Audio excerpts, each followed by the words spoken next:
Hello, everybody, and welcome back to Last Window, The Secret of Cape West. Today, we are starting chapter 8? 8, right? 8? Yeah, chapter 8. We met Mila last time. She was doing a lot better. She was talking. We drew a picture of her. It was very awesome and cool. And we gave Tony $1,000 because we're nice like that.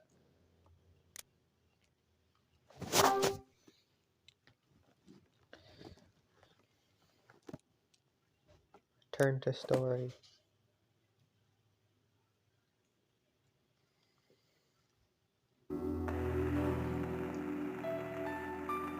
December 24th.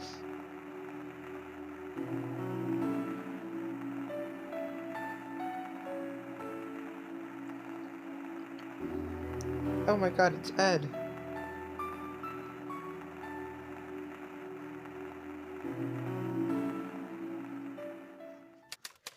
Chapter 8, December 25th, 1980. It's Christmas, motherfucker. Is that a brick? No, that's a box. Why did I think that was a brick? Thursday morning, December 25th. Waking up doesn't feel so bad this time. I can still feel some drink from last night sloshing around in my stomach. But as I drag myself out of bed and feel a draft of cool air, I soon feel better, like I can actually face the day. I open the blinds and stare out the window. The rain that was pouring down during the night must have stopped sometime this morning. The sunlight beyond the window is dazzling as it reflects off the leftover droplets of water. The still damp cityscape is strangely picturesque, like a scene from a film. I lean against the glass and take a moment to absorb what I'm seeing. Suddenly the song that I heard last night, Promise, popped into my head for some reason. I pause. Why did it provoke such a nostalgic feeling in me when I heard it? Then the realization hit me. I must have heard it somewhere before.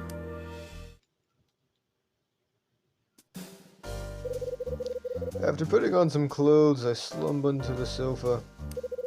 I try to unclutter my memories and recover the one that includes that song. At last, a memory from 25 years ago emerges and I recall the streets at night. That's it. The song I heard on the radio then was Promise.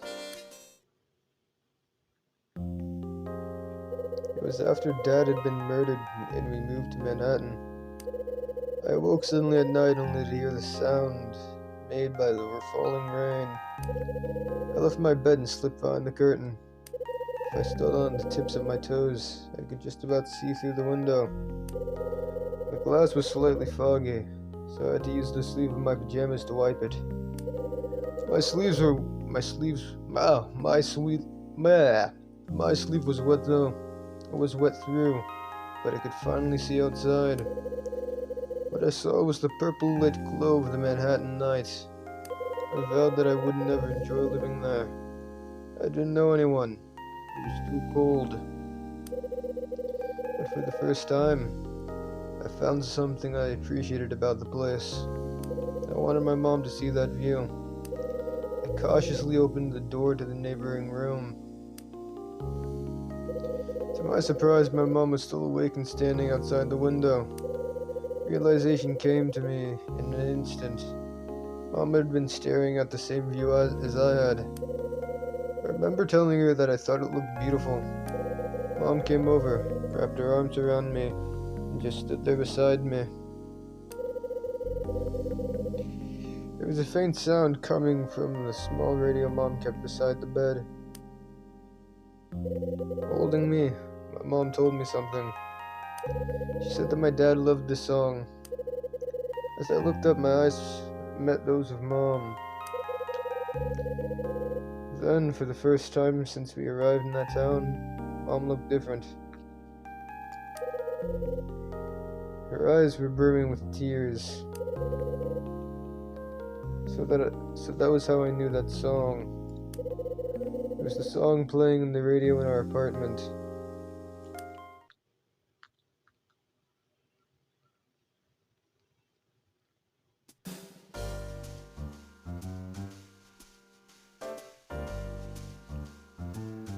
I'm gonna assume try to leave. Ah, it's my phone.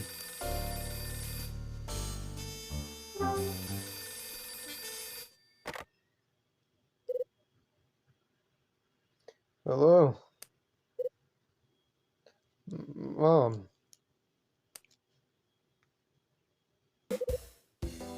I see you're at home.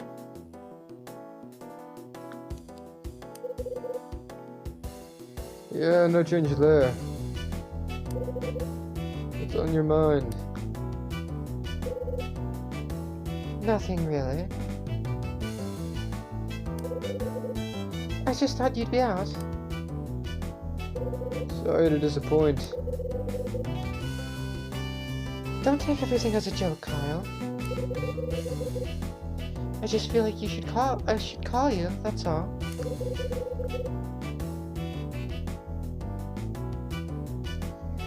I didn't really have anything to say, though.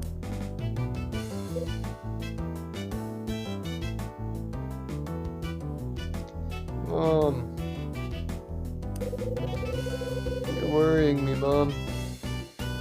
Fuck all if you thought I was going to be out.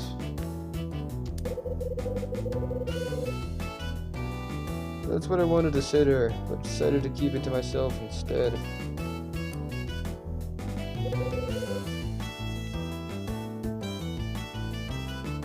Hold on.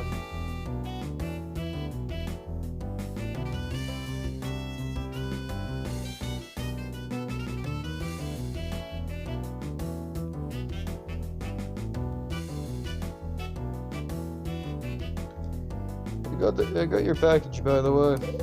That baseball. It's the one Dad bought me all those years ago, wasn't it? So you remembered? Vaguely. I remember Dad and I used to play catch with it. That ball was very precious to your father. I think the reason was that you told him you wanted to be a baseball player. I remember saying something like that when I was a kid. Your father kept that ball so that each time he looked at it, he could see your smiling face telling him you wanted to be a pro one day. Kids say the craziest things. I don't remember that key though. Was that the key Dad used for the car? No, it wasn't. Then what is it? When the case came back from the police, it was inside. It was there together with that baseball. I haven't got a clue what it's for. But I have a feeling it represents something that he wanted you to have. Mom, there's something I've been meaning to ask you for a while now. And I think now's the time. What is it? What do you want to ask me? Why did you ever get with a guy like Dad? What? He was in a less than respectable career.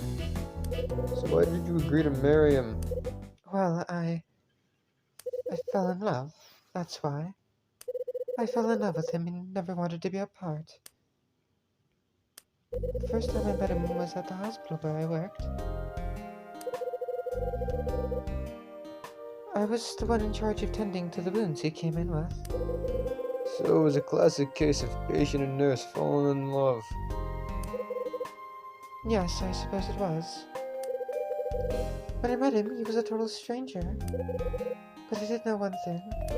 I knew that he was bearing a secret of some kind, and that, if it ever came out, I wouldn't be able to stay with him. That's why I was prepared to be content without knowing. When did you find out what his secret was? About 2 years after you'd been born, he came clean about precisely what he did for a living. You mean he told you about the safe cracking? Yes.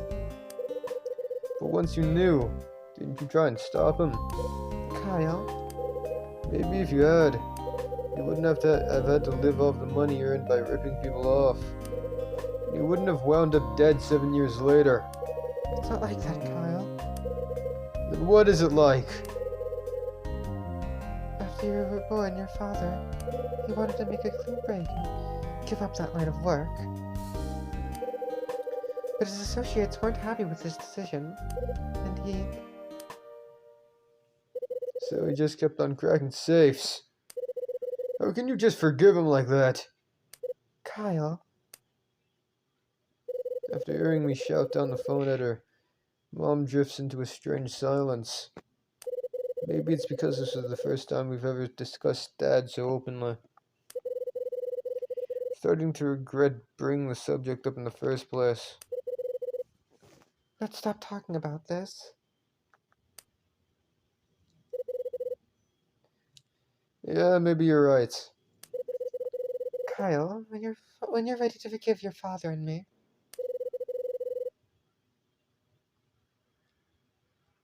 Perhaps then we can continue this conversation. Merry Christmas, Kyle. Mom.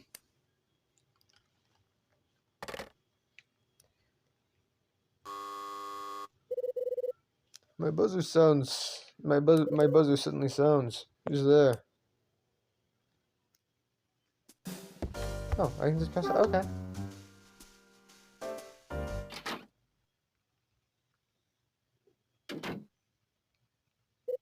It's you. Merry Christmas, Hyde. What the hell do you want this early in the morning? Back to your normal cold self, I see. You have to forgive me. You have to forgive me. But wasn't it you who dumped your friend on Christmas Eve? Just to go paint the town red with Betty.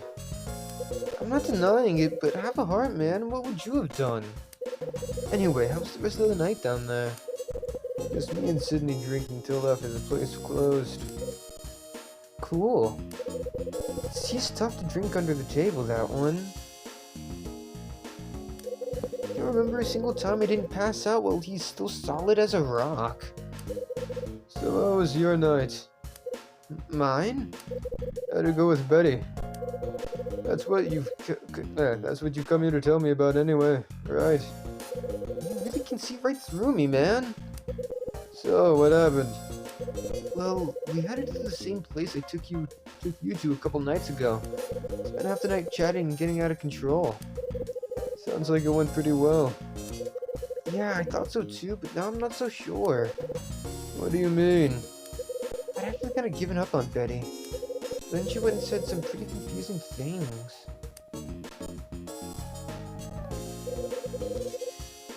Then she told me to give something to you. Something pretty weird.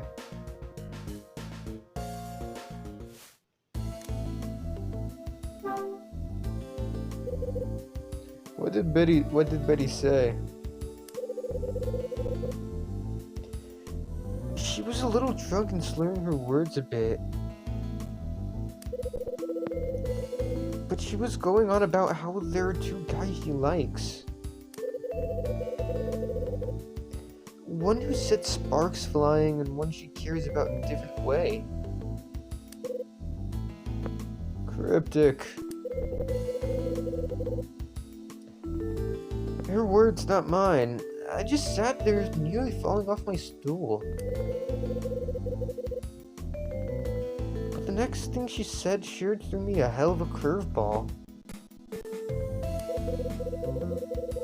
Tony, she said, what do you do when there's someone that you really care about, who's close to you, you know? Someone you've been friends with for a while. How do you tell them how much you care about them without them freaking out? Did she say anything else? Yeah, she said, the other guy's history now, and I want to take it further with that friend, but... So what had you so confused? That's the thing. The way she looked at me when she said it, I started thinking that maybe that friend is me.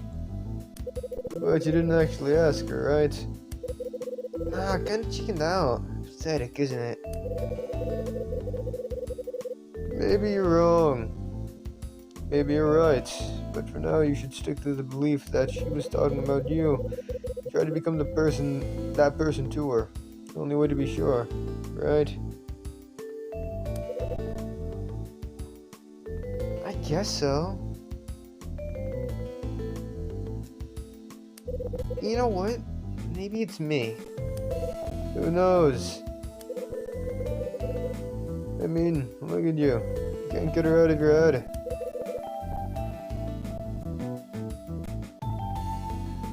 Ain't that the truth?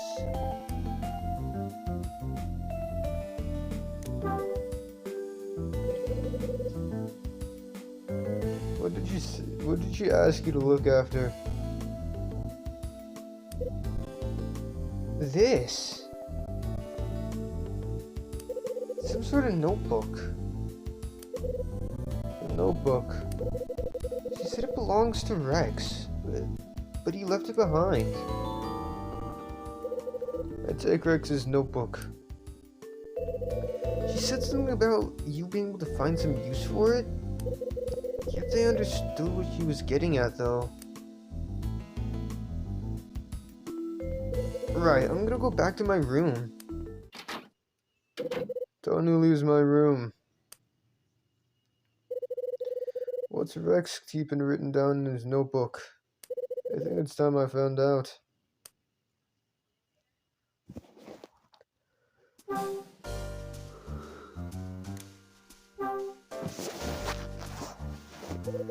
So open Rex's notebook. Inside there's something written. It reads, 1967, Condor disappeared. Jack Green disappeared. Jack Green. Who the hell is he? He's me, I'm Jack Green. Ah! It's my phone again.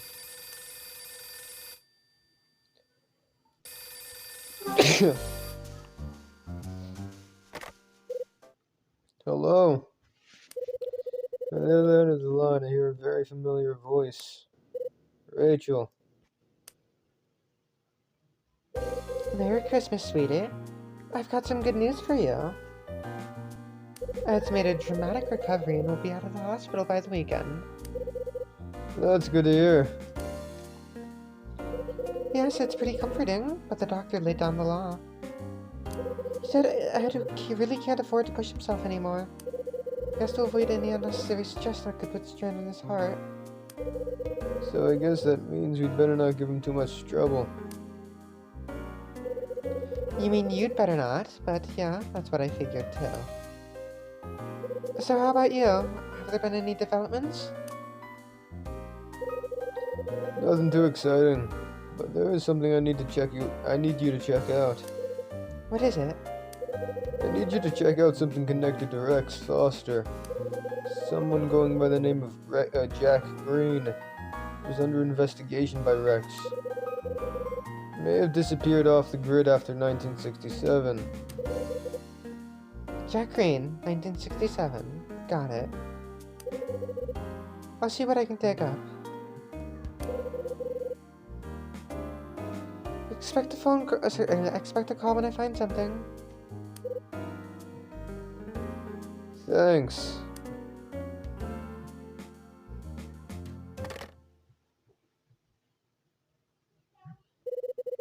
Looks like I'm gonna be at a loose end until Rachel gets back to me about Jack Green. Hang on. I just remembered. I need to return Sydney's record to him. Is it still in my inventory? No, okay.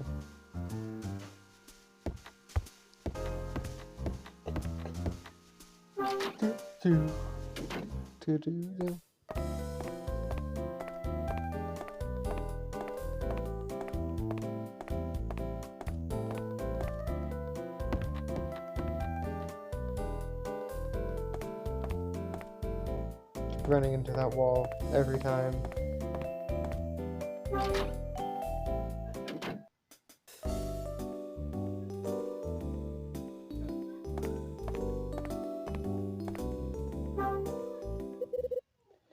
Sydney, Merry Christmas. Merry Christmas, Mr. Hyde. Thanks again for last night. It was a refreshing change of pace. I enjoyed myself too.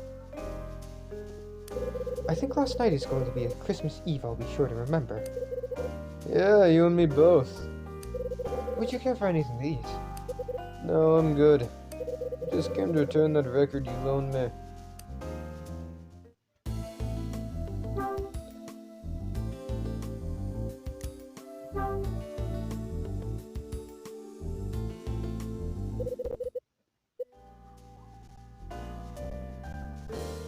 And Sydney back his record. Thanks for that. Did you listen to it? Yeah, I took it home and listened to it all night. Is that so? It's not the kind of thing I usually listen to, but the song's nostalgic to me. Thanks to your record, I had a bit of a sentimental moment alone in my room. Ah, it does you good to come out of yourself from time to time. Yeah, I think it does.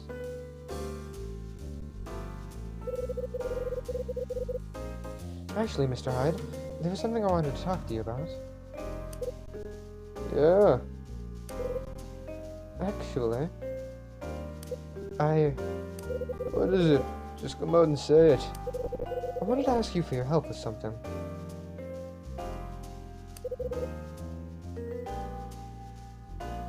It's about Claire. Did something happen to her? She's been acting funny ever since she got home last night. She hasn't said a word to me all morning. However many times I ask her, she won't say a thing. I'm at the end of my tether. So, what do you want me to do? I want you to find out what the problem is. Would you mind speaking to her on my behalf? Sometimes when I look at her, all I see is a naive young girl. If you agree to speak to her, you'll find her cleaning the billiards room. I'm counting on you, Mr. Hyde.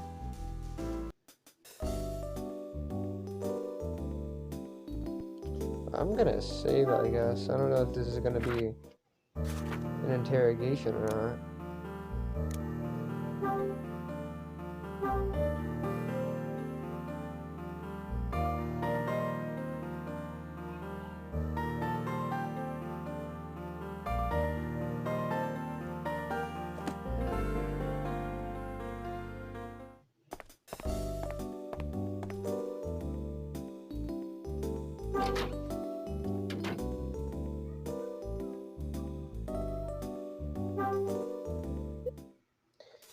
Claire. Sorry, but I'm busy. I'm sorry, but I'm busy with cleaning at the moment. Oh dear. Claire.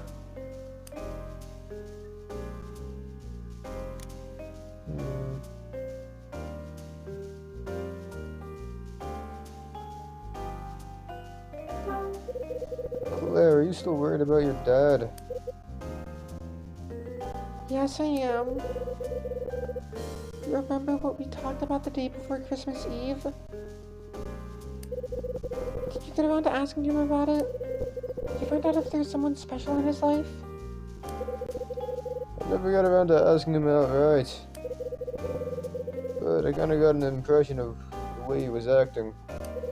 So what you're trying to tell me is that you didn't ask, right? I'm not interested in babies. I need to know for sure. Claire. After all, this could be the last chance. Knew it. I just knew it. I had a feeling all along that he wouldn't keep his promise.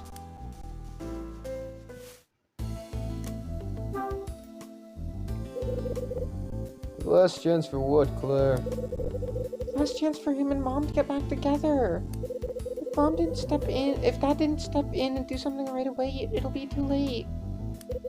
Mom's going to move to Boston. That's what I mean when I say this is his last chance. So, you're holding out hope for your folks to give it a second try, is that it? That's right. I want them to get back together more than anything. Well, you can't force them. I've been wishing it for ages now. I see. That's where I was last night, Mr. Hyde, with Mom. That's when she told me about her plans to move to Boston. Asked her straight if she'd give Dad a second chance and try to start over. This is how she responded. She said that she still loved him even now. That she couldn't return to Lucky's Cafe. Sure, it has good memories for her, but it has some bad ones too. She was scared that returning here would bring the bad ones back and she couldn't stand it. What kind of bad memories? Memories about Dad's loans. She told me all about it. After they fell out, business started to decline at the cafe. Mom hated the idea of borrowing money off a certain person, but Dad did it anyway. That's what eventually led to them breaking up.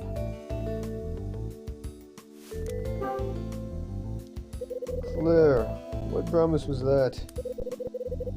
It was one Dad made after Mom left. What did he promise?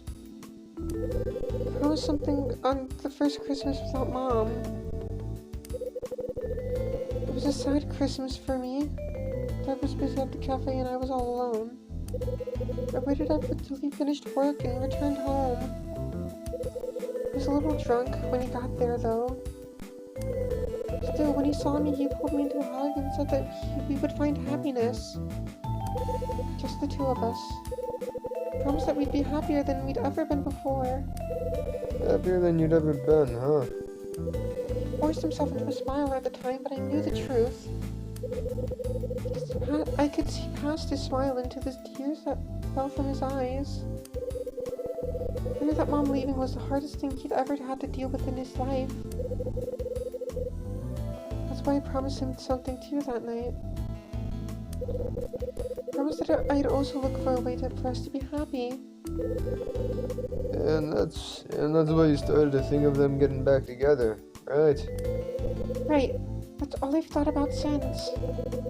But I don't know what Dad's thinking anymore.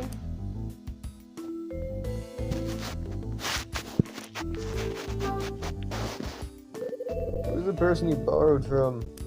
It was Mrs. Patrice. Mags?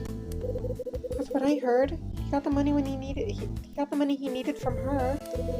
Mom's never been able to forgive him for that. And you knew about this? No, I had no idea. I'd never heard about it until last night. This is the last thing Mom told me last night. She said Dad still hadn't repaid all the money he borrowed. Who was I trying to kid? Dreaming that Mom and Dad would get back together. We would all live happily ever after. I certainly let my imagination get the better of me, didn't I? I should have known it was never going to happen. I was stupid to even think it could. Claire, as we get older, we learn to become more accepting of each other's shortcomings. I'm sure your folks are no different either. So if they really still love each other enough to put that whole ordeal in the past, who's to say that your dream won't come true after all? My dream? It's all down to how much affection they still have for each other. I'll tell you what your dad told me last night. I'll tell you just how much your dad still loves your mom. Mr. Hyde? You take everything too much to heart, Claire. Sooner or later, both of them are going to sit up and notice how you're feeling. When that happens, they'll finally be able to answer each other's questions. That's why the best thing you can do is keep that smile on your face and stop sighing. You're right, Mr. Hyde. I need to look on the bright side. I'm still curious, though.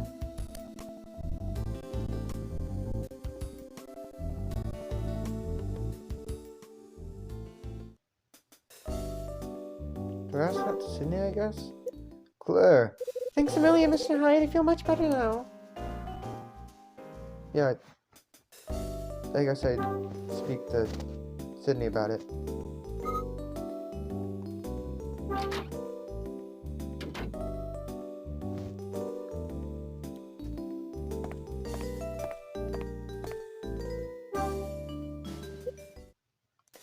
Sydney! How did it go, Mr. Hyde? Did you manage to find out what's been troubling Claire? Asked her, alright. She's got some serious worries on her mind. She's worried about love. About what? I feared it might be something like that. Should have known something was up when she left at that hour last night. So what's going on? Has she hooked up with some guy? Is he treating her badly? Whoa, hold on there, Sydney. Let's not jump to conclusions. But you just told me she's having problems with her love life. That is what you said, wasn't it? Not really, no.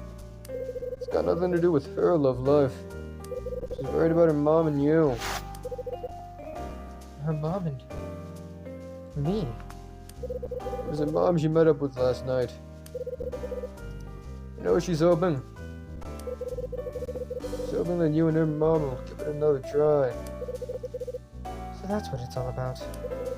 Also, there's something I need to ask you. What is it?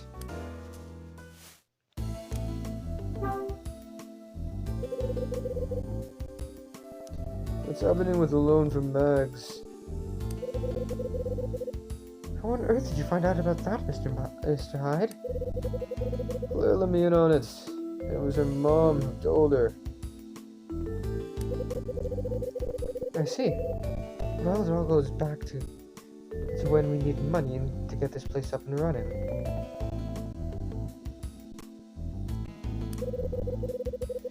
Mrs. Patrice was kind enough to give us what we needed.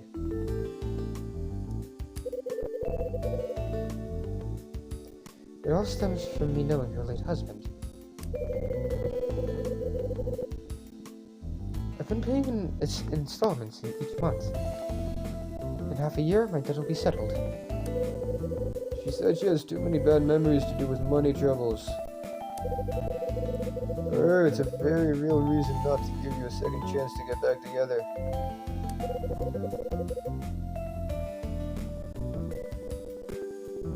So that's the root of it. She still doubts me. How did you know Mags' husband? He was a customer in the restaurant here when this place was still a hotel. I would wait on his table too, a lot. I used to work there when I was younger, you see. Anyway, George Patrice, or Mrs. Patrice's husband, as I should call him, was a regular. Very partial to cheesecake, as I recall. What kind of man was he?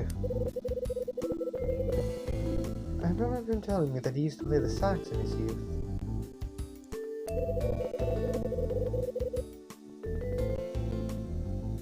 But at the time when I knew him, he was the owner of several eateries around town.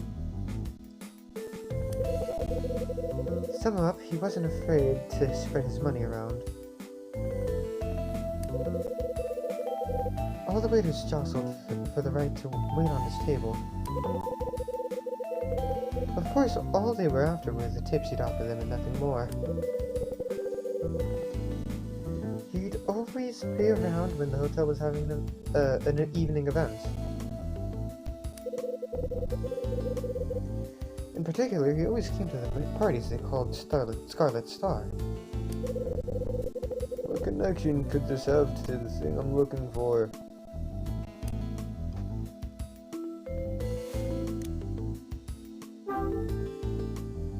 What does Claire's mom doubt about you? She thinks there's something between me and Mrs. Patrice. She does. It was just something my wife was worried about. You see, when Mrs. Patrice was standing trial, I believed that she was innocent. My wife was convinced she was guilty, and from that point she was sure that Mrs. Patrice and I had something going on, meaning that when I borrowed the money, she refused to forgive me for what I'd done. So, was there any truth to it? And Mrs. Patrice, I mean. Or was it all simply a huge misunderstanding on Claire's mom's part? Of course it was just a misunderstanding. I only had eyes for her. There was never anything between me and Mr. Patrice.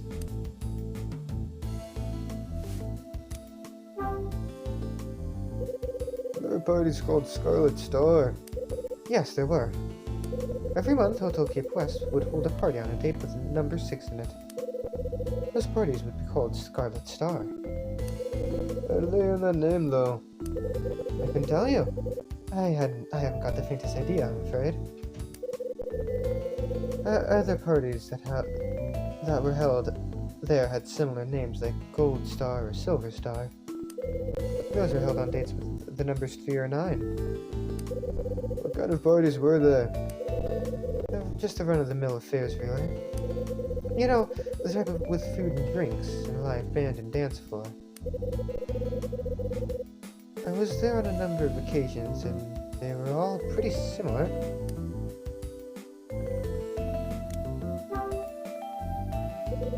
Sydney, when did Mag stand trial? Well, let's just forget about that, shall we? Sydney!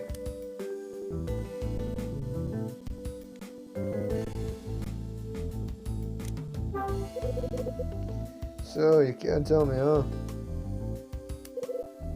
Not really. Well, I can't beat it out of you, but I can ask you nicely. Will you tell me? Yes, I suppose I could. Seeing as it's you I'm talking to.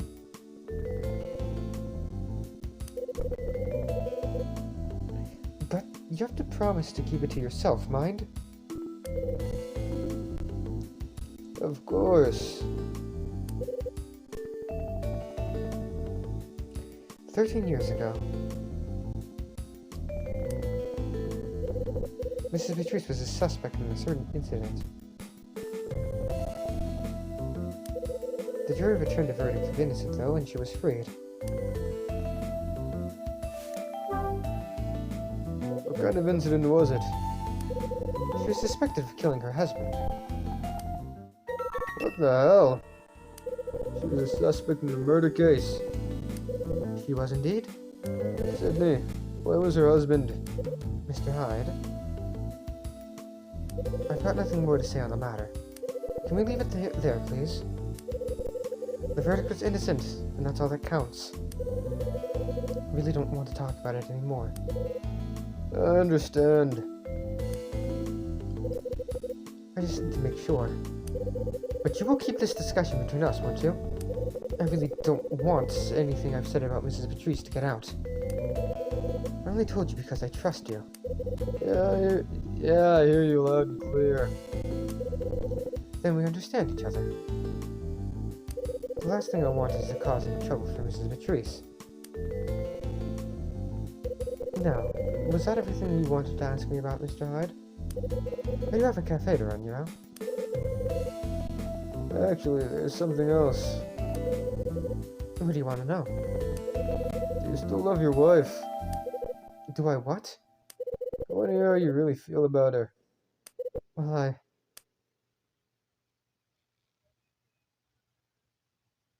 I love her. There's no denying it. I just haven't got the confidence to tell her. To tell her you love her? Not exactly. But to tell her that I want us to give it another try. You understand what I'm saying, don't you, Mr. Hyde? Even when two people really love each other, it doesn't guarantee it'll work out. The real reason we separated was to do with me. When I think about how it happened now, I can see exactly why she walked out.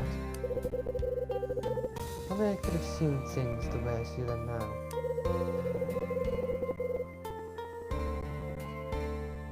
I tried to console myself by leaving her the villain and branding her as heartless.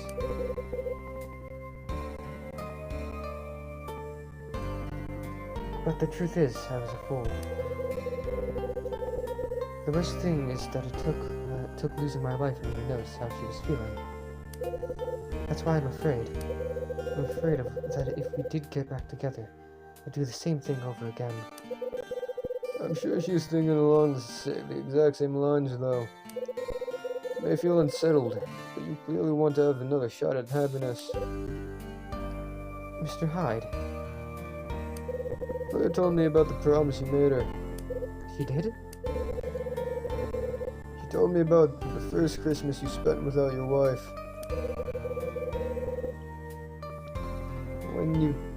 When you told her that you'd find happiness again together. She's been thinking about that ever since. Well, her idea of happiness is having her family back and all living together. Mr. Hyde. It's not my place to dictate to you how your family should be. But I'll tell you this for free. There aren't many families that can get back together. Most of them have tried, fail. Ain't that a fact? A sad but true one. Okay, I need to be somewhere.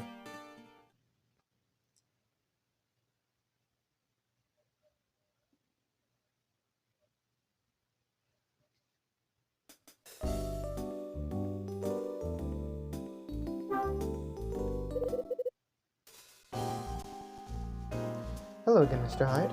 Hey, Sydney. Oh, Mr. Hyde. You were talking about the hotel the other day, weren't you? After you left, I remembered another story that may interest you. Another story. Would you like to hear it? Absolutely. Wouldn't miss it for the world. Thought you'd be keen, but not quite that much. Well, you know the elevator started working the other day, right? Yeah, apparently the repairs were all finished. That very elevator has been in use since this place was a hotel. It's a lot more temperamental than anyone would have you know. Sounds a little worrying. Actually, only yesterday I got trapped inside it. You did? Oh, there you go. It's a safety hazard and no mistake. The strange thing is, back in those days, it used to stop and start even more frequently.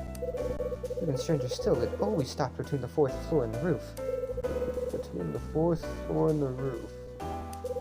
You should have heard some of the things that the staff shouted when it happened. Of course, I had regular work done on it, but always seemed to have problems. Nothing has changed then. Well, that's the real mystery. When this place was renovated, it started working perfectly. It did. Yes, so I guess when it stopped with you in it, it was just your bad luck. Could well be. Bye now.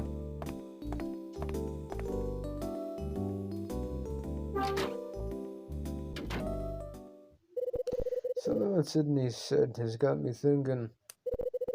Said there was a person who always attended the Scarlet Star parties. I think I need to find out a little more about that person.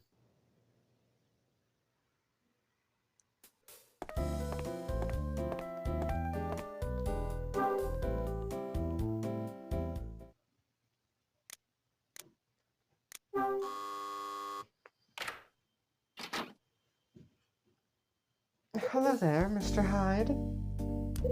Mrs. Patrice, you wouldn't by any chance have any free time at the moment, would you?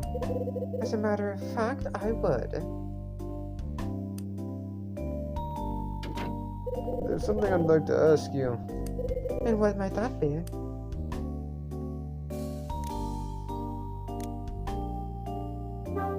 I'd like to hear about your husband. Why would you want to know about him?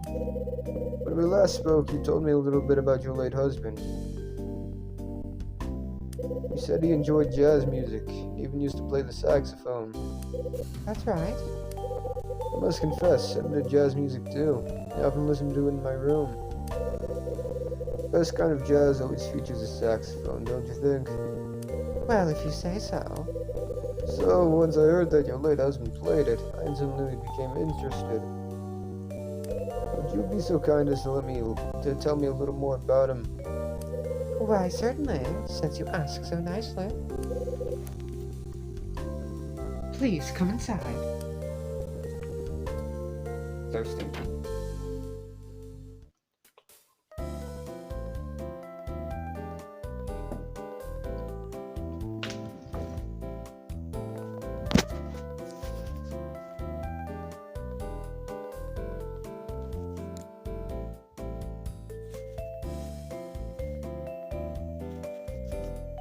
Okay.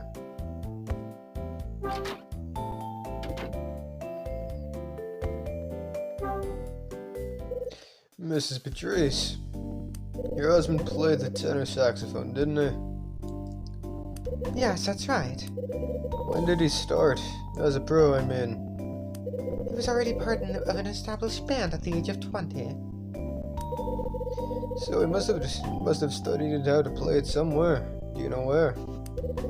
He told me that he taught himself how to play, and that he was into jazz from the moment he was born.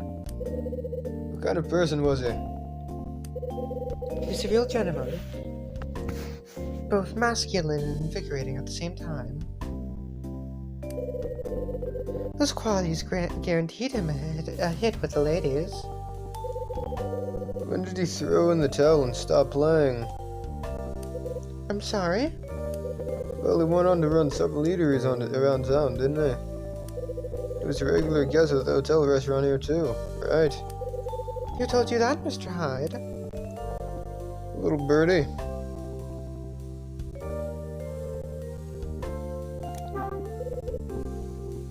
I looked it up. I found out all about him from an old newspaper article I got from the library. It's right there alongside one about your court case. It seems that you've gone to great lengths to investigate me, Mr. Hyde. Doesn't it? Tell me, what is it that you've been why is it that you've been investigating me?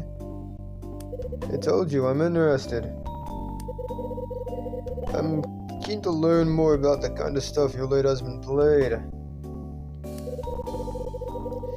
Not to mention about you, seeing as you're a widow just like my mom.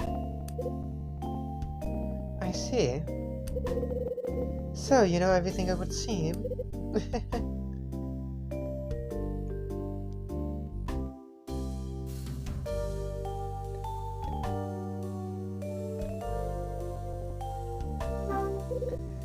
Mrs. Patrice.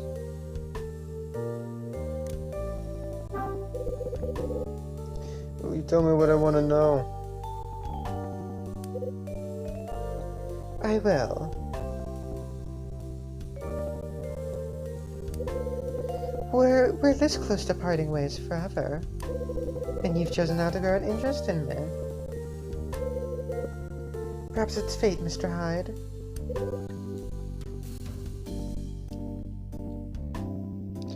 Mrs. Patrice. I'll answer your questions. I was suspected of murdering my husband. That was 13 years ago. When he and I were living together, our house was burgled one day. The burglars struck me and knocked me unconscious. When I awoke, my husband's body was lying lifeless beside me. In my right hand, I was clutching the gun that was used to kill him. I was framed by someone. The evidence was more than sufficient for them to hold me as a suspect. But it seems that fate smiled on me that day as I was declared innocent. Was the real culprit caught? No, they never found him. And though I was declared innocent, people will always remember the accusations. Mud sticks, or whatever they say. Whatever the saying is. What you said about my late husband is quite true, Mr. Hyde. He was a regular face at the place when it was a hotel. On the day I was acquitted, I took control of the money my husband left me, and purchased this hotel. I wanted to own the place he held so dear when he was alive. And that, Mr. Hyde, is all this lonely widow can tell you. Ah. That appears to be the phone. Would you mind waiting here for me, Mr. Hyde?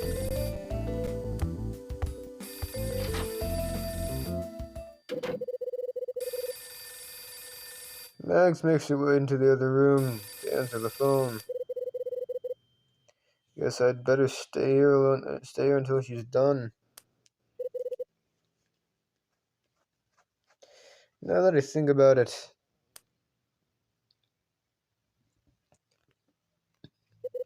sure there's a photo of her husband around here.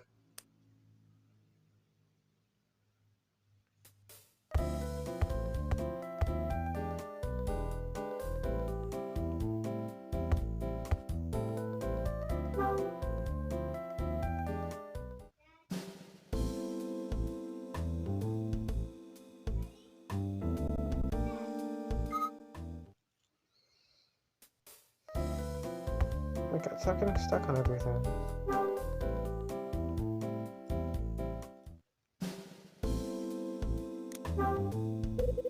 There's a man playing a tenor saxophone in this picture. This must be George Patrice. It's a photograph in a frame. The photo is of a cheerful young woman. This picture has the signatures of George and Margaret on it. This must be a picture of Mags when she was younger.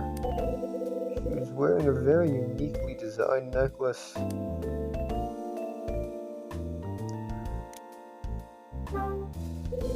This photograph is of two young women. Based on their clothes, they must be dancers. This is a pretty old picture. Ah. The door to the room opens and Mags walks in. I'm sorry to have kept you waiting, Mr. Hyde. It's no problem. I took the liberty of looking at the pictures on your shelf. Oh, these old things.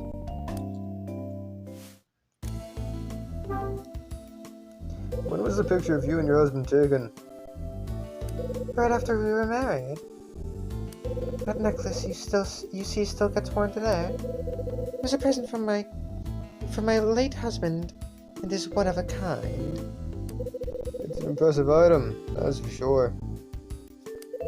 I love this picture of us together. Of us more than any of the others I have.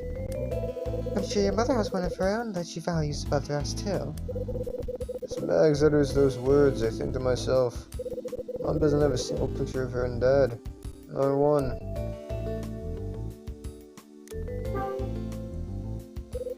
That picture hanging on the wall with the two women. Is one of them you? You're absolutely right. Can you tell, though, Mr. Hyde? Tell which of them is me. You're the one on the right. I am indeed. Well done. There's the woman in the shot with you. She was a dear friend of mine. A fellow dancer. Dancer? Yes, it may be hard to believe now, but I was once a dancer. Ah. Oh. What's wrong? My head, it hurts. Are you okay? I'm sorry, I sometimes get like this.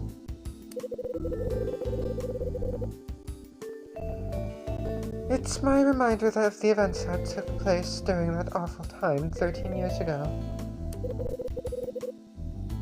You'd better rest. I'll leave you in peace. That's very kind of you. But before you go, Mr. Hyde, may I ask a favor? Please keep what I've told you today to yourself. I swear. I won't breathe a word to anyone. Okay, time for me to be on my way. Indeed. I leave Mags' room.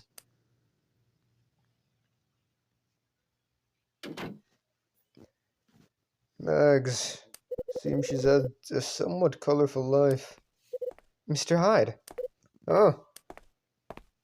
Dylan, can I speak to you? what's it about? You went to Mrs. Patrice's room, didn't you? Yeah, that's right. What did the two of you talk about in there?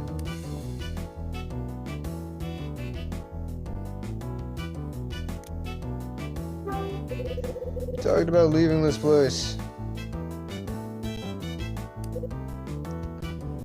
I see. Are you curious? No, not really. Anyway, I've got to be on my way.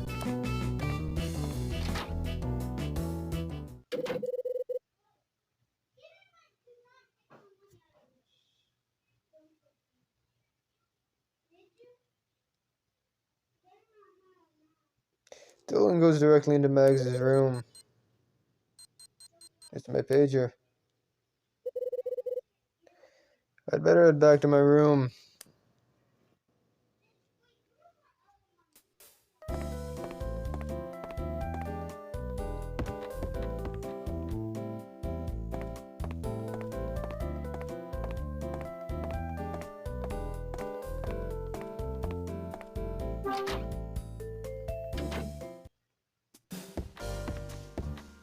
Thought I saw purple in there. I was very confused. Time to give Rachel a call.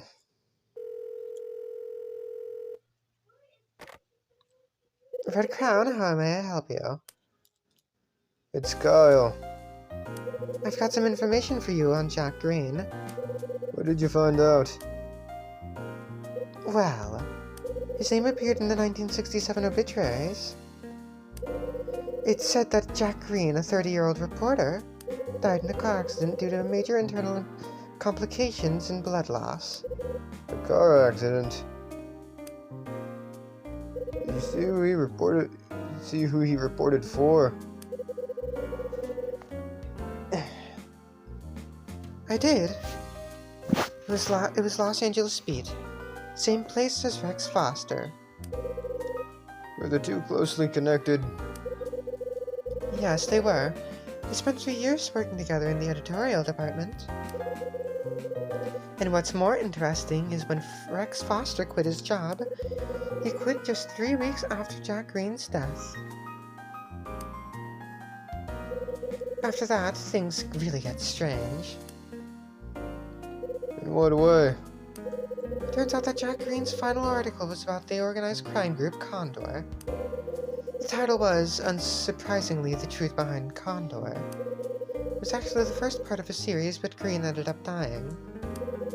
So only the first part was ever published.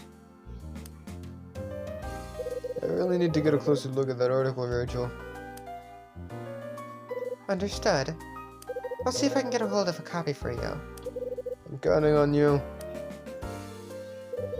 There's something else that stood out too. It's about the area the accident happened in. The location was along Route 971. I knew there was something familiar about the place, so I looked it up. It happened on a road between the Los Angeles Speed Company building and Hotel Cape West.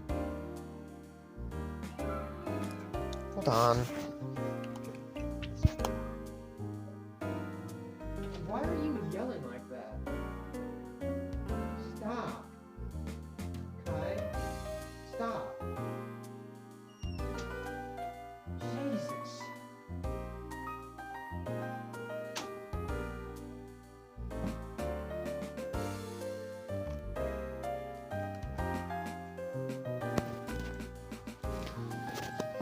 Sorry. Hotel Cape West? There seems to be a lot of factors that suggest this was more than a coincidence. You're right. I've got a message for you from Ed. He left me a message. He said that there must be some kind of clue that connects the guests who attended the regular parties held at the hotel in the Scarlet Star. That's all he told me. I see. I'll be in touch when I have more information.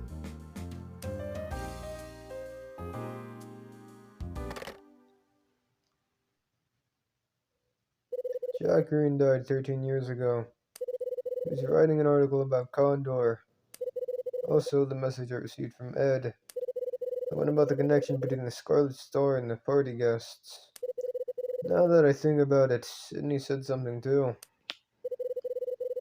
He'd always be around when the hotel was having an evening event. In particular, he always came To the parties they called Scarlet Star. Every month, Hotel Cape West would hold a party on a date with the number 6 in it. Those parties would be called Scarlet Star. The guests who attended the Scarlet Star parties. That's it. Maybe that photo album I found on the 4th floor can shed some light.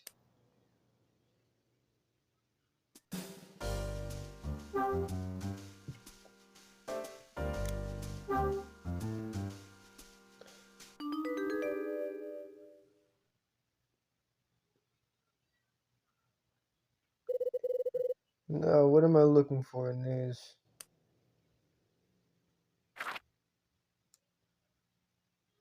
Well, hello there, red dress.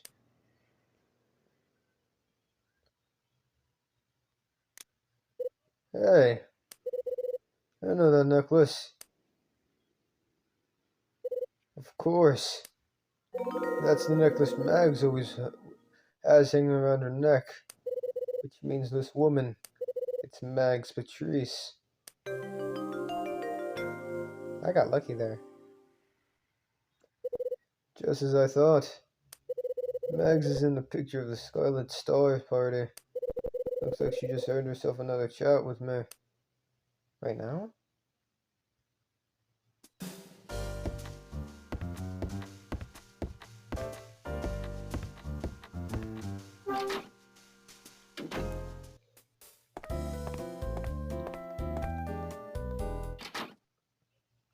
Oh. Hey. Ah. Means a lot. Looks like somebody didn't want to be seen, am I right? It's nothing. So you didn't unbag the spare key to 205 like you said you would, huh? That's right, I didn't. What were you doing in there, Charles? That would be it. Quit stalling, spill it out. What's the matter? Did I get you up to no good or something? Anyway, get back inside. Got stuff to discuss.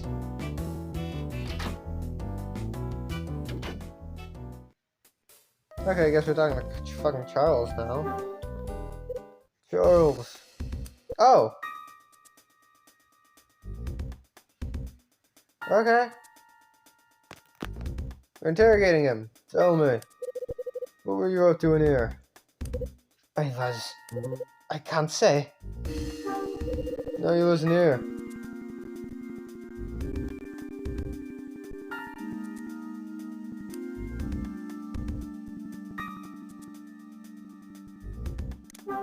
Why can't you tell me?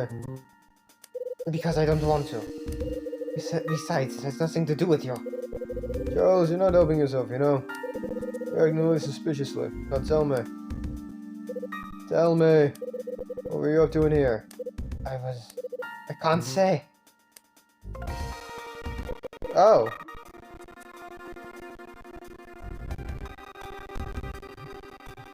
Okay. Okay. Here goes. I'm just a little shaken up. I was doing something I didn't want other people to know about. I'm embarrassed that you found me, Mr. Hyde. Oh, okay, so it's not an interrogation. Okay. Why is it formatted? Why did it do that then? What didn't you want other people to know? I didn't want them to know that I'm here working on a script in here. A script? For what? It's a screenplay for a movie, actually. I plan to enter it into a screenplay competition. A screenplay? You're writing it in here. Why can't you do it in your own room? Don't ask me that. I came in here to do it because I want it to be more authentic. There's only a couple of days until I have to submit it. Please, Mr. Hyde, let me continue to use this room until 7. Don't tell Mrs. Patrice. Mr. Hyde, this is my one big chance. One big chance.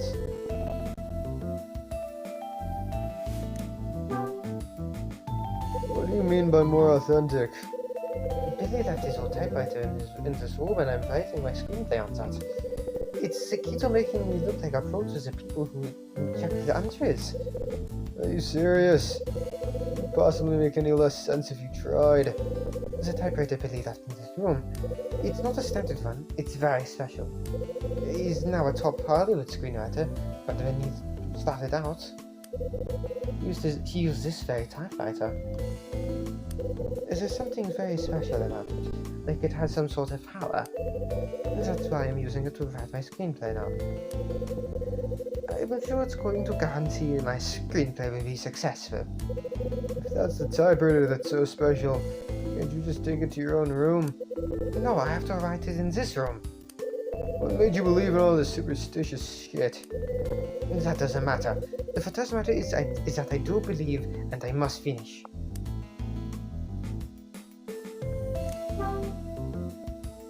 Why is this your one big chance? Because if the screenplay doesn't make me successful, I'm going to have to leave my university and return to France. Is that so? I made a promise to my grandfather. If I can't make a name for myself during my year here, I have to return home. Then I'll have to take over the family business. The family business? That sounds strange for you, Mr. Hyde. Not really. You're surprised that someone of your class is living in a place like this. It's unexpected, that's all. Did you choose this place so you could study how other people live their lives? Or were you just curious about something? Neither. I searched for this place and decided I had to live here. You did? I wanted to use the building secrets as a basis for my screenplay. What the fuck do you know about the building secrets? What do you mean by secret, Charles? Well, Mr. Hyde, you know that it was an incident here, right? You know, back when it was a hotel. Did everyone here know about this but me? What kind of incident was it? A murder. And this place was still a hotel 13 years ago. Somebody was murdered here. So, we knew about the murder of Kathy McGrath. How come you know about this? I heard the story from my grandfather before coming to study here. He visited early on a number of occasions in the past on his birthday. He even stayed here a few times. We knew that on the final day of the building functioning as a hotel, somebody was killed. I was in awe of what he told me. When I came to LA, I investigated the place that it was once a hotel, and discovered that not only was it now an apartment building, but also that the murder case had never been solved. So let me get this straight. You're basing your screenplay on the murder, and that's the reason you chose to stay here. Precisely. I see. Charles, as this means a lot to you, and it's your big chance and all, I'm gonna keep your coming in here a secret. Thank you, Mr. Hyde. I'm sure this is going to be a wonderful story. The title is Door to the Past. It's about a murder inside a closed-down hotel. The murderer is a member of the Hotel Fantastic's staff. He conceals the evidence on the 4th floor of the hotel. I've been using Mr. White from Room 306 as my basis for the killer. Something about him fits the profile of a killer, don't you think? I'm sure he'd be thrilled to hear that. I suppose I won't know unless I ask him. Perhaps I can add you to the story too. There's still room for an accomplice. Don't even think about it. Come on, it will be fun. Besides, I know what you've been up to. What does that mean? I know that you sometimes go up and have a look around the 4th floor. You're just like the bad guy in my story. What? Not the bad guy, I'm the good guy. I'm just investigating you, dumbass. Oh, don't worry, though. You're not the only person who likes looking up around there. I've been up there lots of times too. What the hell for? I started going up there a while back when I was looking for inspiration for my story. I took an 8mm camera with me and did some filming too.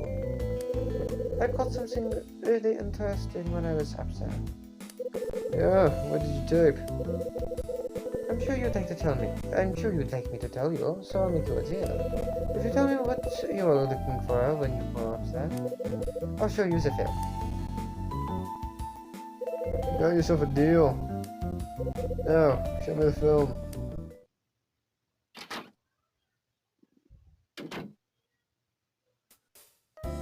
Where's his room? Charles, where's your room?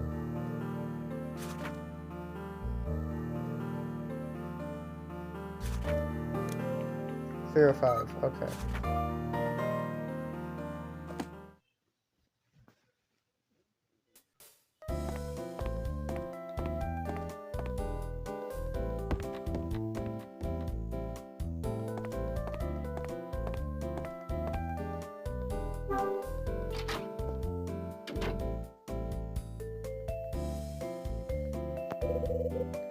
So, this is Charles's room.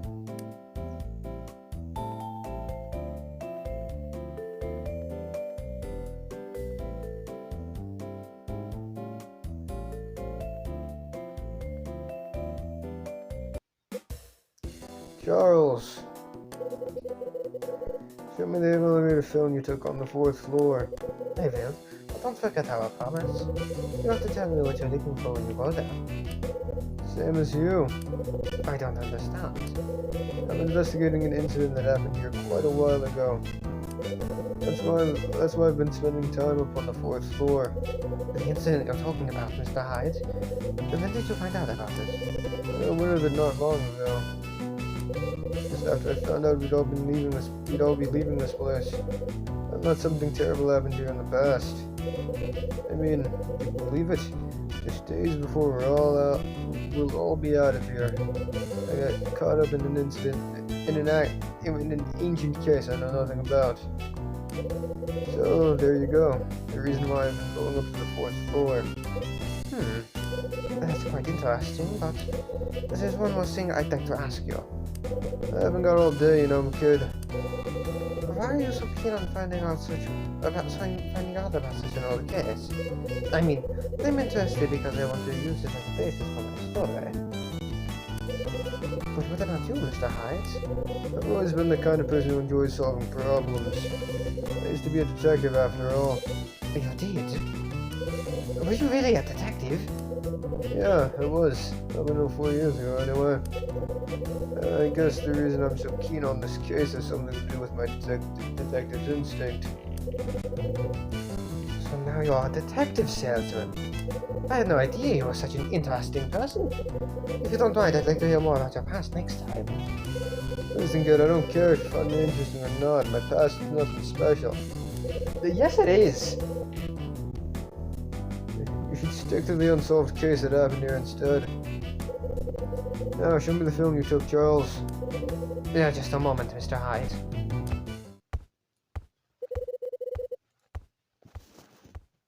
I'm pretty sure this is where I left it. Sorry about that.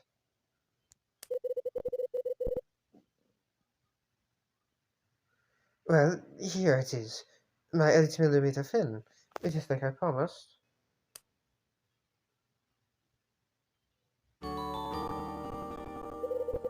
I received the 8mm film from Charles.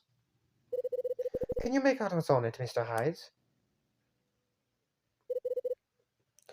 Let's have a look. It looks like somebody's been caught on camera.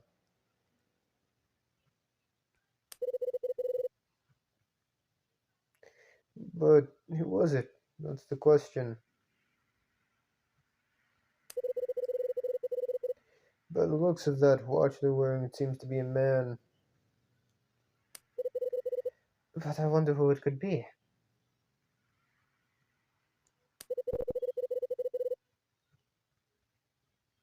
It's a shame this film doesn't show us their identity.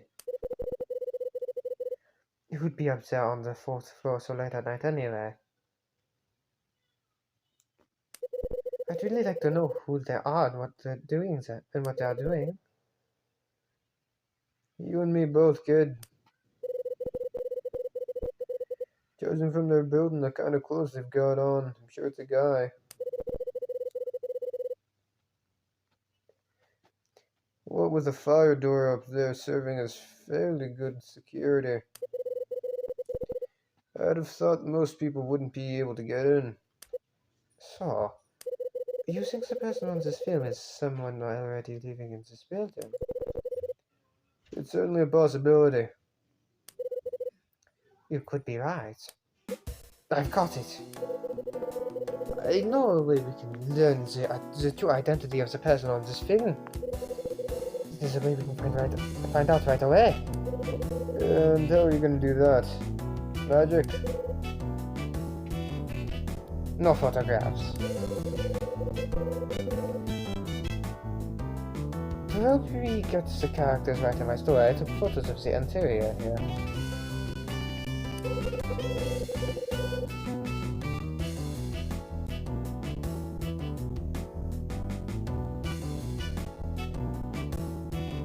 When I did that, I occasionally caught some of the tenants in the shots. Time you showed me those photos, I think. I have some developed ones right here. There's one still on the camera though. Not developed, huh? That's not gonna help us much. But that's the crucial one. Fear not, we can develop it here. You can do that. Sure I can. I've got everything we need right here, and we can use the bathroom to do it in. There's one small problem though, my red lamp is broken. Do you have anything we could use instead? Something like your red lamp, huh? It's not gonna be easy, but no harm in having a look around.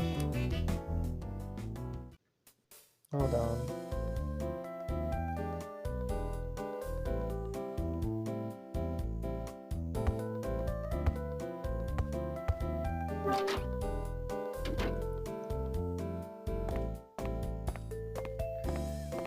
I gotta go to two, not 3 or 2.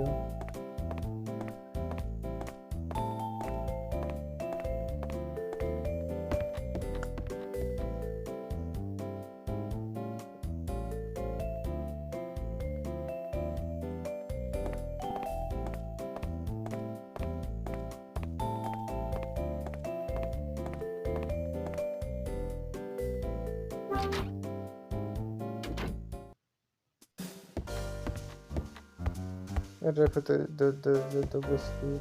Not the whiskey. The wrapping. Hold on.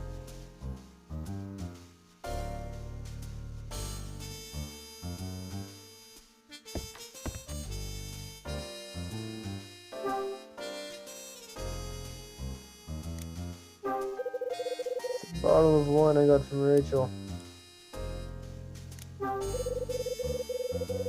The wrapping around this wine bottle is lucid and a deep red color. Oh. Ah, now this might work. Good thing I'm too lazy to put things in the trash.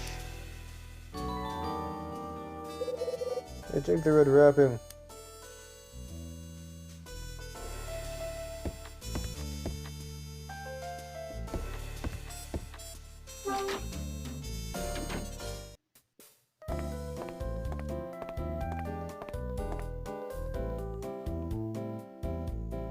God.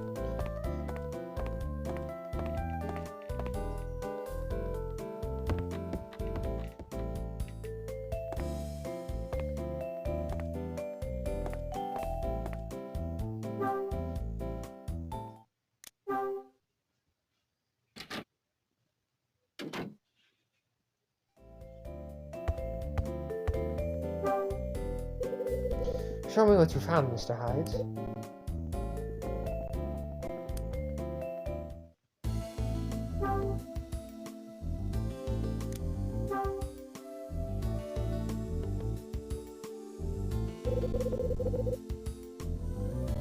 Figured you could throw this over the lamp.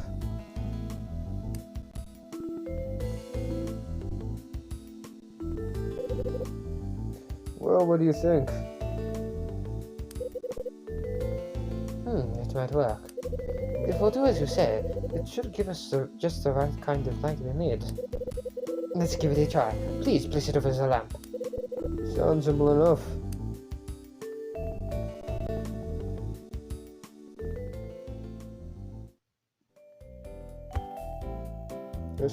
Where's the lamp? Where's the lamp? Oh.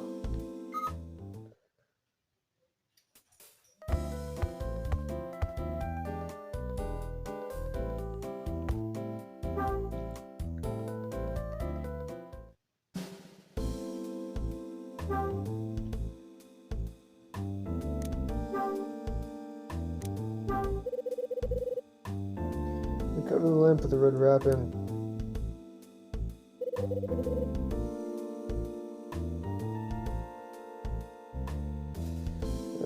That looks like it'll do the trick.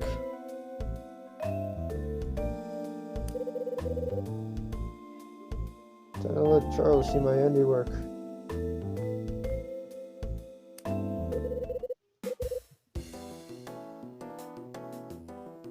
Okay, it looks like we're all set to get started.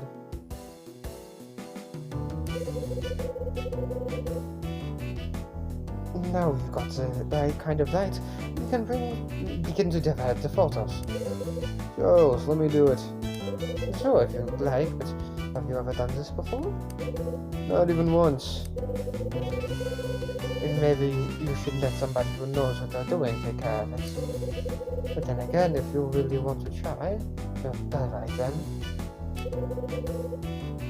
I suppose I could talk you through it. You'll find a freshly printed film on the workbench next to the toilet. Then place it into the liquid-filled tray and move it around until the image appears. When you're happy with the image, when you're happy the image is clear enough, remove it from the tray. It's very important you give the paper adequate time to in the liquid, not too much though. And the time for taking the photo out is crucial. Come on, kid, it's not rocket science, is it?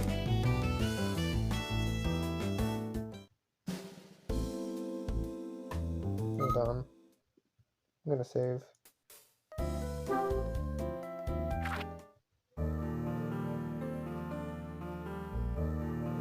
Let's see.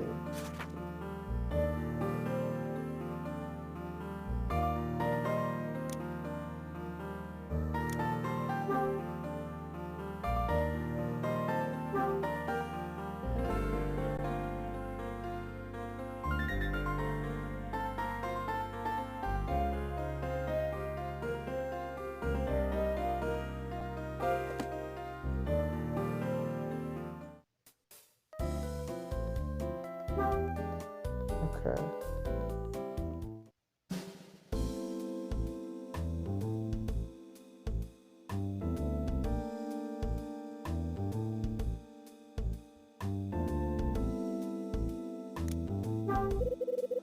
There's a workbench with stuff for developing photos on it.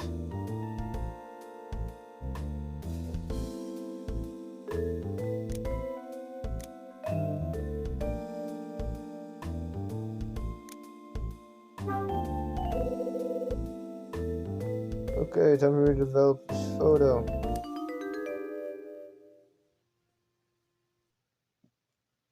Okay.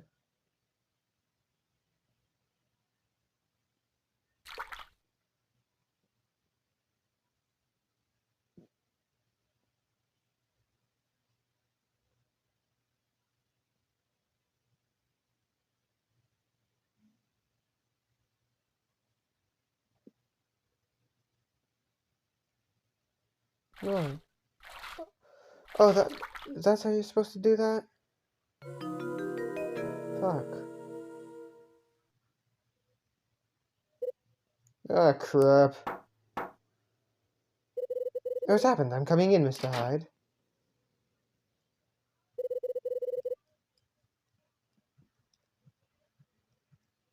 Are you able to develop the photo, okay? Oh, that's the thing. I might have messed up the timing for taking it out. Photo looks kind of blurry. What have you done? Didn't I tell you the timing for taking it out has to be perfect? You might have mentioned it. That was the last print we had too. Now we have to know. Now we'll never know for certain who that was in the photo.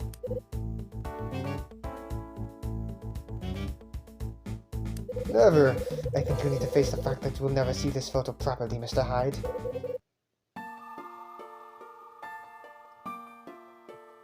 You tell me you're joking.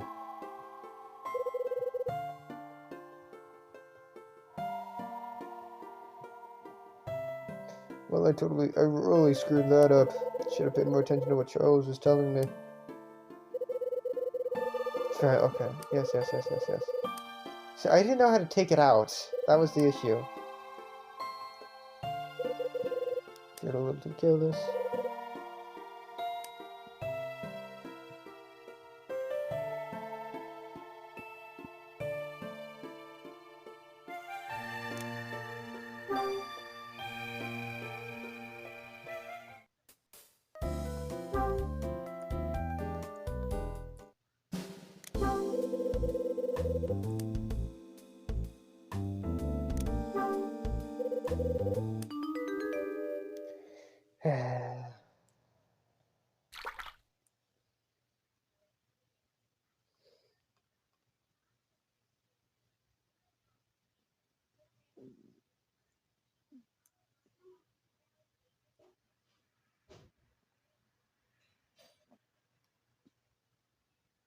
Okay, I did it again. Uh,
okay, let's do this properly this time.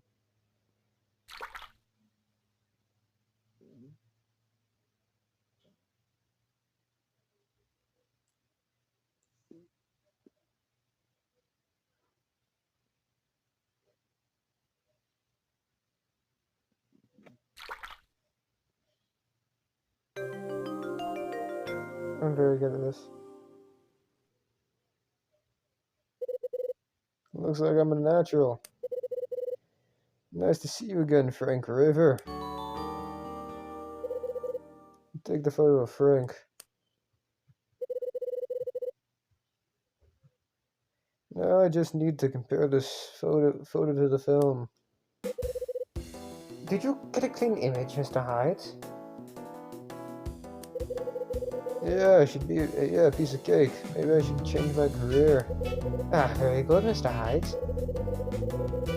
While you were doing that one, I got some other photos ready. Maybe you would like to compare them.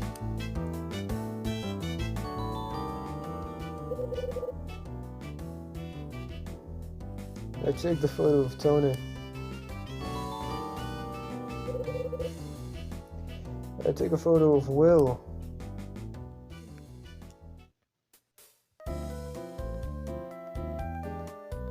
Hold on.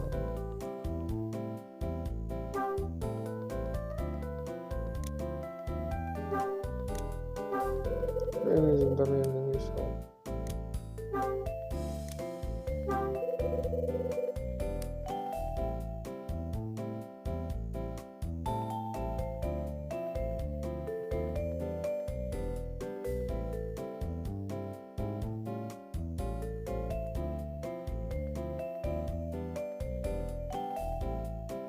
Okay, what exactly do I have to do?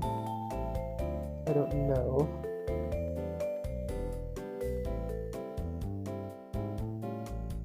Oh, examine them. Okay.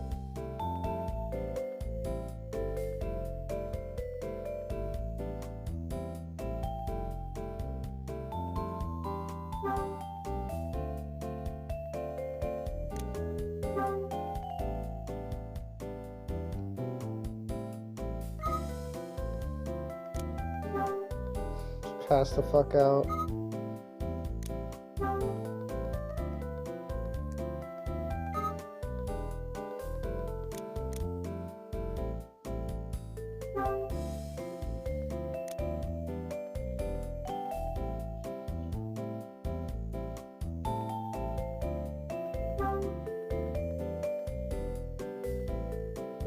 Then we compare the photo with the 8mm film.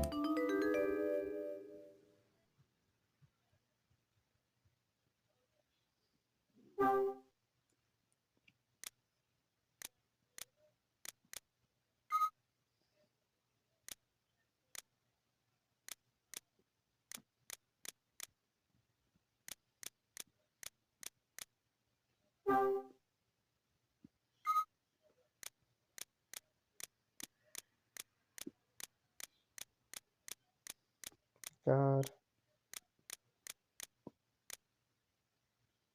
Oh. Bingo. Hold on. There's a camera there with him.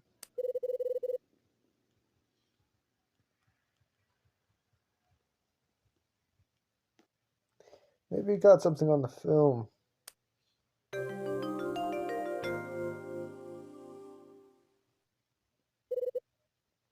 That settles it. The person on the film was none other than Will White. I had to figure out what the hell he was doing up there on the 4th floor. Mr. Hyde? How did it go?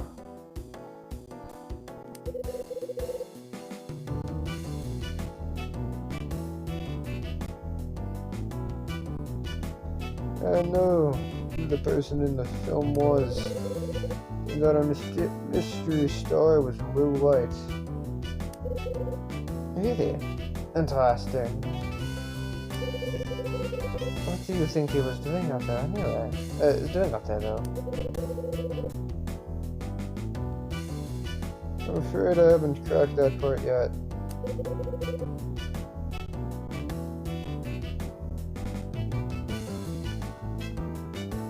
Well, I would go and ask him, but...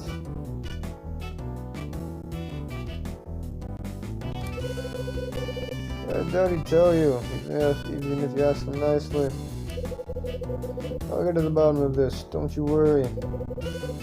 Okay, I'll leave it to you. Guess I won't be needing this film anymore. Might as well return it. Thanks for showing me this, Charles. Gotta go. Okay.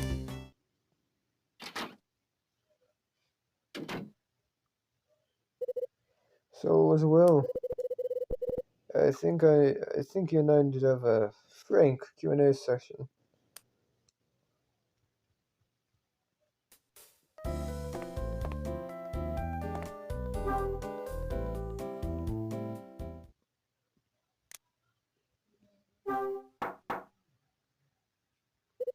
Nobody's home, huh? Oh. The door to room 305 opens.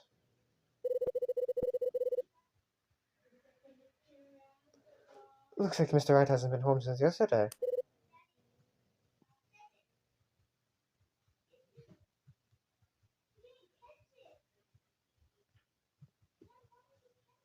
Charles.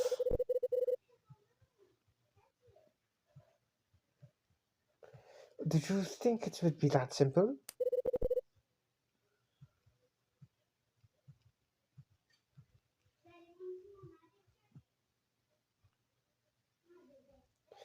What are you on about? Sure, I know you told me that you were looking into him and his activities. But does that mean you were just going to meet up and ask him a couple questions? For somebody who used to be a detective, I was hoping for a more exciting approach. I can't say I'm not disappointed.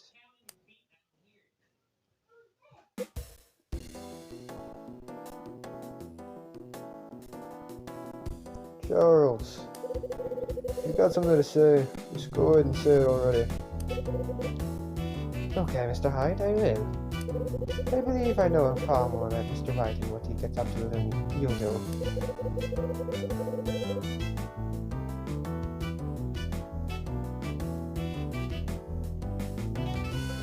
Why, you say? Well, that's because I've had my eye on him for a while now. What do you mean you've been watching him? Yes, keeping tabs on his movements. He's very home, but there's somebody who visits room 306 on a regular basis. And when he does come home, he goes out again very late at night. I'm almost certain that he's not a real salesman. Let me throw out more than ask questions if you want to get to the bottom of this. Yeah, and what did you have in mind? Butcher? Very funny. I meant you should definitely take a look around in room 306 when he's up. That might be a good chance to do so. Fancy yourself a bit of a detective. Fancy yourself as a bit of a detective yourself, do you? Not quite, but two sets of eyes have got to be better than one, right? I suppose you've got to get into the locked room, have you? That's easy. We can use some wire to fix the lock. Way to go, Charles. Outstanding. Maybe a brief stint in jail will help you add authenticity to your story, too.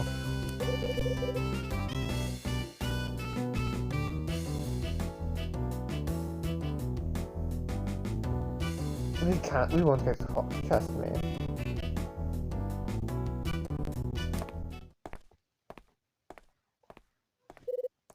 Charles, stop.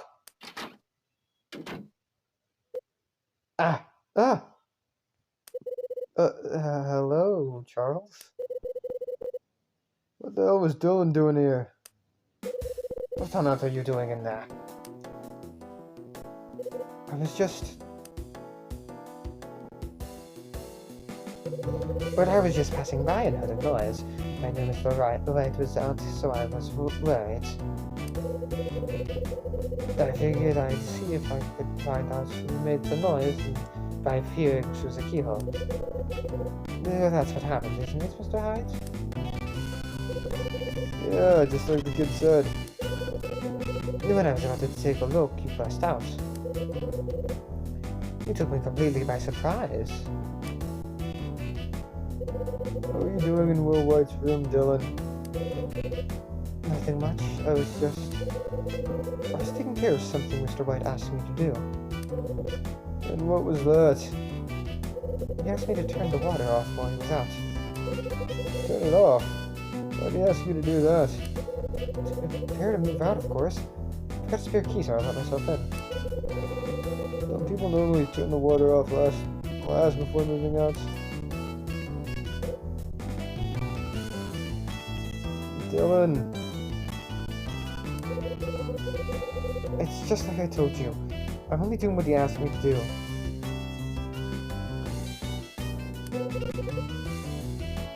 Anyway, I have to go now. Dylan looks flustered as he moves away and disappears. Can you talk to Charles over there?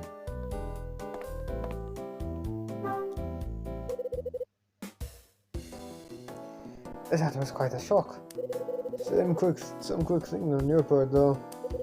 Not proud of it. I've never liked telling lies. That's what horrible. Glad to hear it. Beats being a pathological liar any day of the week. Oh, fuck. Something. Speaking of doing, is me acting a bit strange? You seem to be unusually panicked. Yeah, not his usual suave self at all.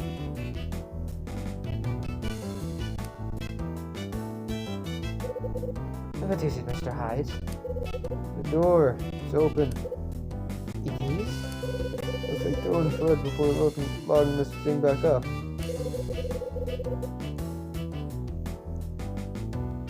Guess you won't be breaking into anywhere today, kid. But then now's our chance, Mr. Hyde. Let's go inside. Hold it! We can't go. We can't both go in. One of us needs to stand guard. Both poking around in there, and somebody finds us. It's gonna hit. It's gonna hit the fan. Well, I don't know anything about the fan, but you're right. Why don't you go inside and I'll stand guard in the hallway? That'd work. I've got a good way of letting you too. If somebody comes by, I'll knock on the door to let you know. If you hear me knocking, try not to make any noise inside the room. When they've gone, or knock again, you can continue looking around. Do you think that'll work?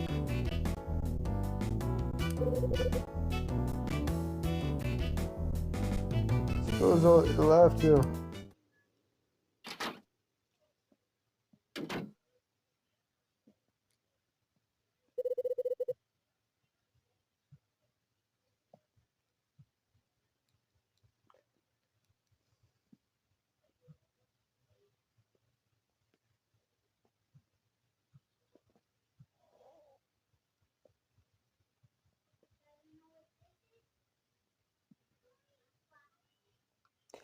So, this is Will's room, is it?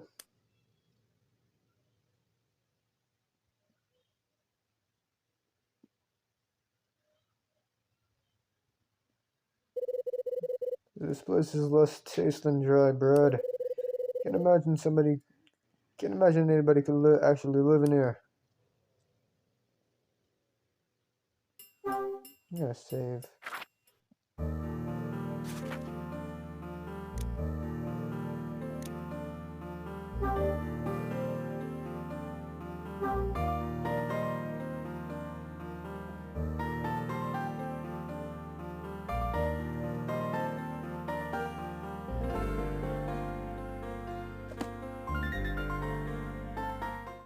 Okay.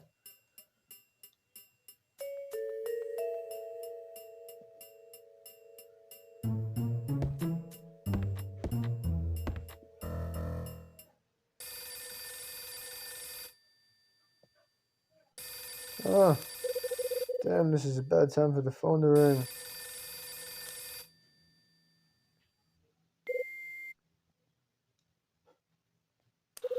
Threatening voice sounds out from the phone. Hold on. Guess you're not there. So this is a little sausage. The goods are going to turn me friendly as usual. And the winner is in the usual place.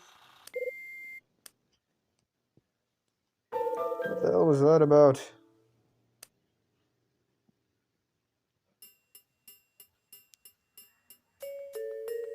Okay.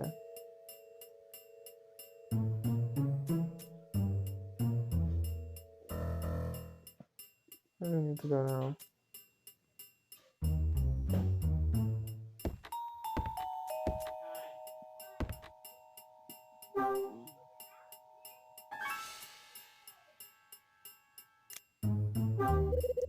The front page of an old newspaper is lying on the table. Wait a minute. Looks like the page has a section missing. The date reads December 1955. 1955. I could be mistaken, but the piece that's been cut out from this paper looks like it could be an article about my dad that I got in a second order sheet. I take the newspaper front page with the section missing.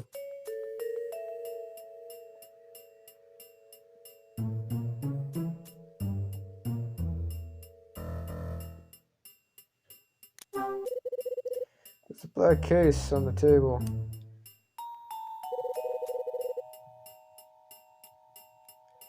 The case is locked and there's no getting in.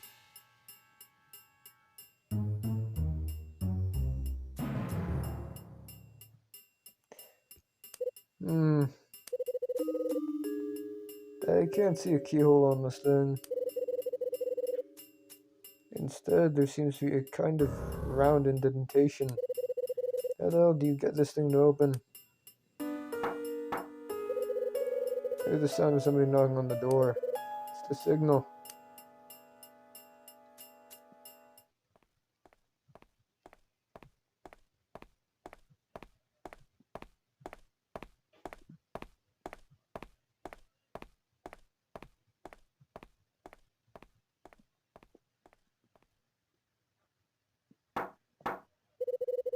I hear the sound of somebody knocking on the door. Okay, all clear to keep looking.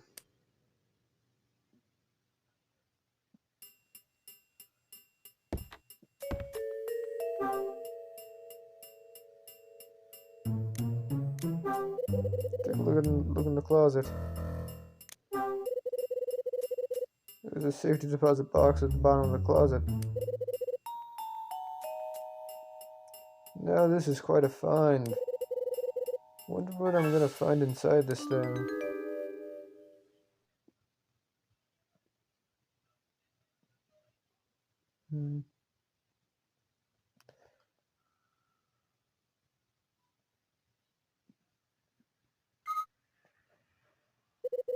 It's no good. This thing's not gonna open.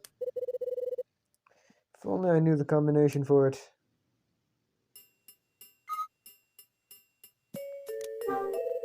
Wonder what's in this side. The door's slightly open. I'll bet there's something interesting in here. Best not to get my hopes up though.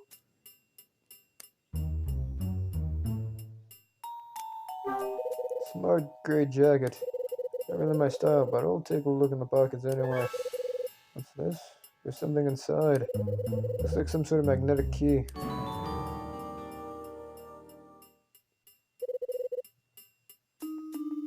I take the magnetic key. Maybe if I use this key.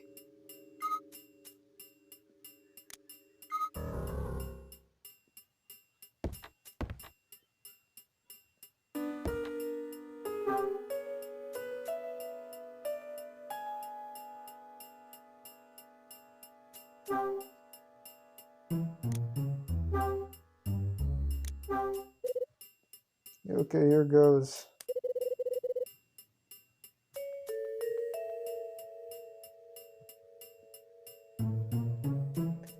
Use a magnetic key to open the case.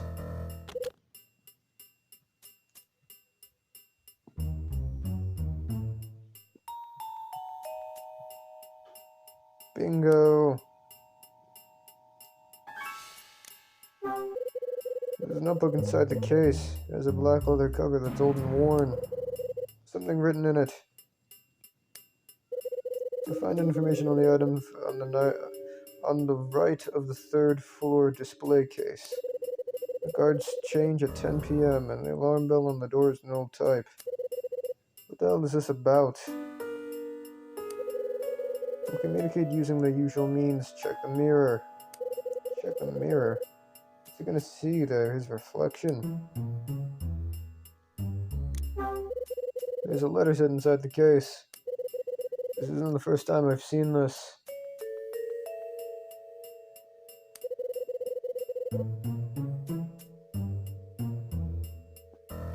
It's exactly the same letter set used for the order sheet.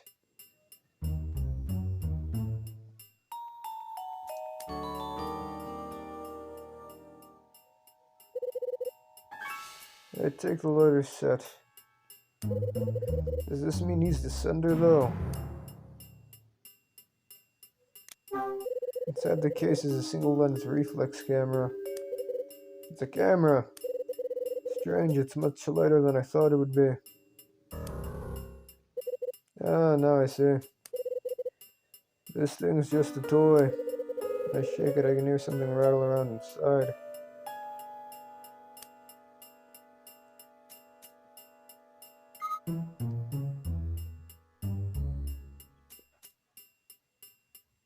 That's all I can examine in there.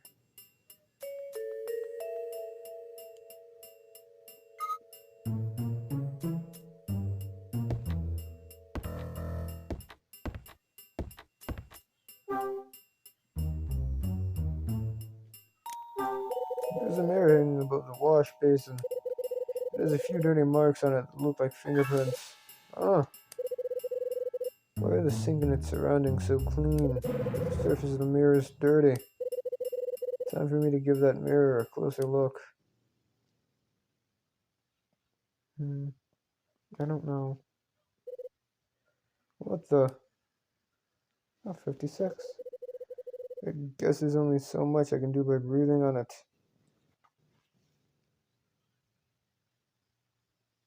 2560.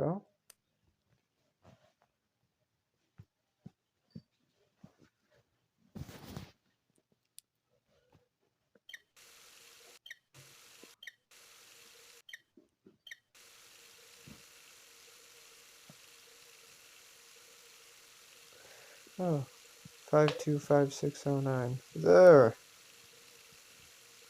525609.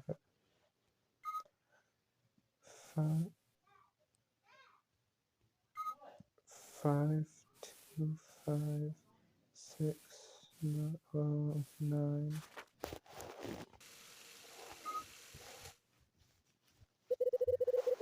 There's got to be more to it than just a plain old mirror.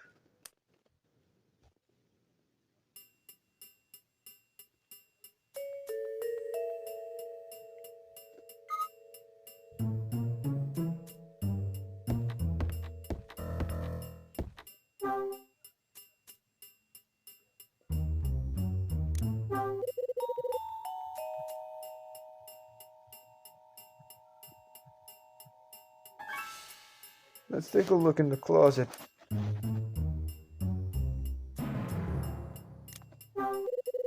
There's a safety deposit box at the bottom of the closet. Now this is quite a find. Okay, it's just this again.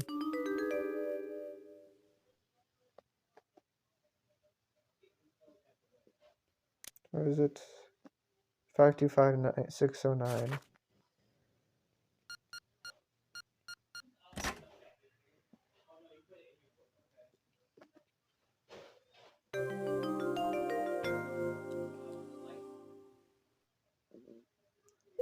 It's open. There's a passport inside the safety deposit box. What have I got here? Looks like Will's passport. The passport is in the name of Will McGrath. Hang on. McGrath? So Will's surname is the same as the manager of the hotels.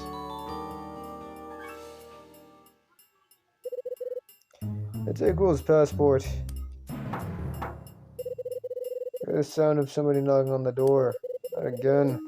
Guess I'd better keep the noise down.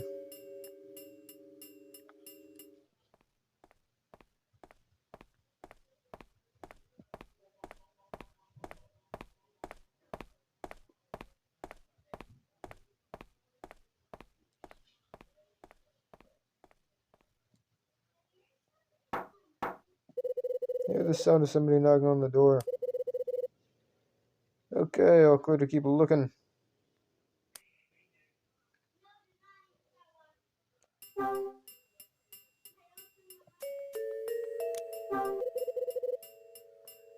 Still deposit.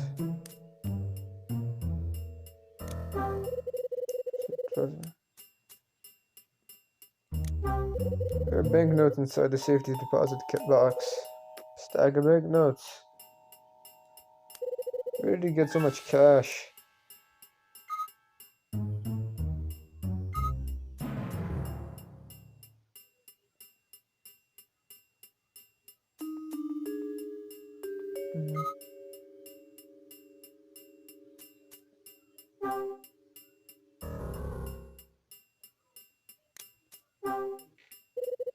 Passport is in the name of Will McGrath.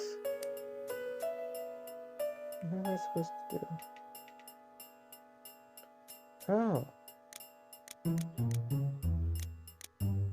There's a camera.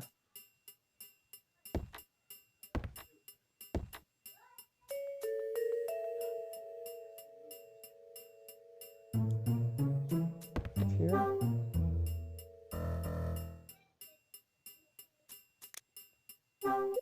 Brackets on tables unlocked. It seems there's something inside the camera.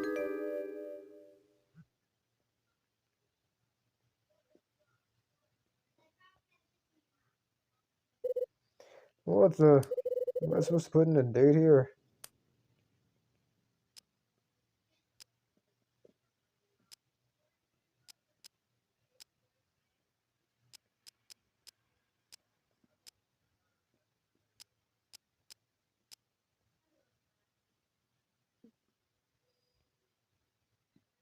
Hmm.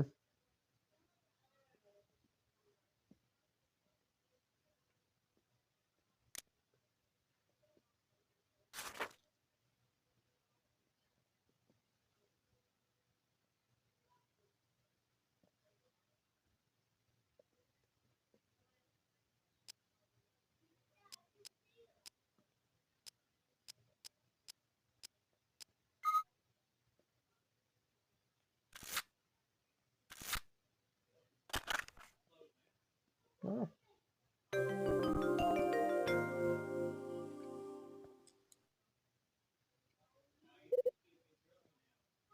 That did it. What's that? It's pretty tattered, but it looks like it was a postcard. Also, I can make out a signature on the edge. Michael McGrath. Wasn't he? I take the torn postcard. Why on earth would anyone want to stuff half a postcard from the hotel manager into this toy camera? Suddenly get a hint of a presence other than my own. It's already too late. I feel the muzzle of a gun pressed up against my back. There's nothing I can do other than stay still in amazement. I hear a cold voice from behind me say, What are you doing here? "Just having a look at your room. Do you mind?" I needed to find out exactly who you were. What were you looking for in here? Speak up. If you want me to talk, how about putting the piece down? I'm a reasonable man, sure. Why not? The pressure on my back disappears. How did you get in here? The door was open, so I just came in. You're going to have to do better than that. Unless, of course, you want me to put a bullet in you. It's the truth. This place was already open. Dylan left it that way after he came out. Dylan? What the hell? He said you asked him to take care of something in here before moving out. He used a spare key to get in. But being the numbskull he is, he left without locking up. Funny. I don't remember asking you to take care of anything. Maybe not, but it doesn't change the fact he was in here. If you don't believe me, take a trip down the hall and ask Charles. You saw too. He'll tell you exactly what I just did. Let's assume I believe you. For now, anyway. Maybe Dylan was. Was what? No, that can wait. The more pressing issue is what to do about you. I think I'll have you answer a few more questions. Let's start with what you did while you were sneaking around in here. You twisted my arm. Sure you want me to say it all out loud though? I mean, I think I've just about pieced it all together. Your secrets and such. Don't kid yourself. There's no way you know what I've been doing here. What?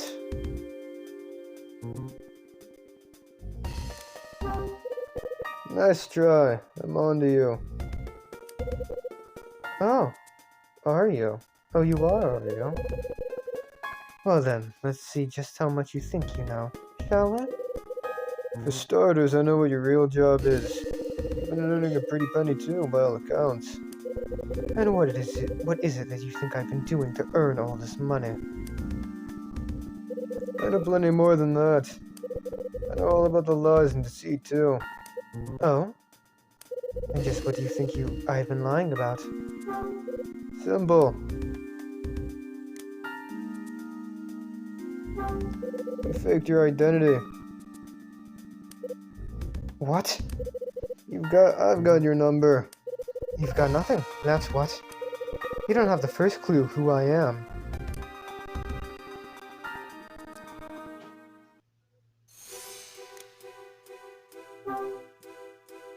Where did the banknotes come from? Banknotes? And where did you come across something like that? You know damn well.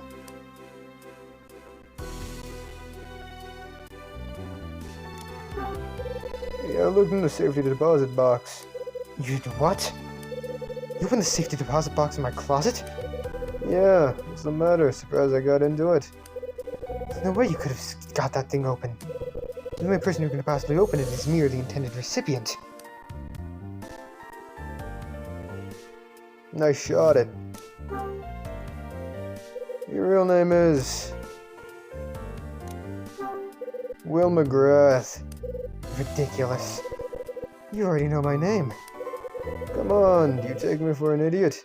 Your name's Will McGrath. Can you actually hear yourself? Have you got any proof to back up your outrageous claims?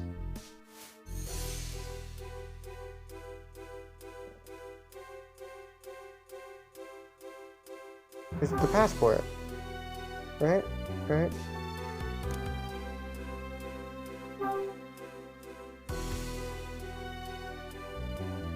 Take a look at this.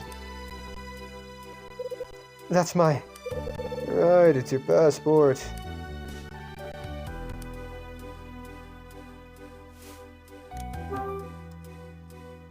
Will McGrath. That's your real name after all. It is. Well done. That's me, Will McGrath.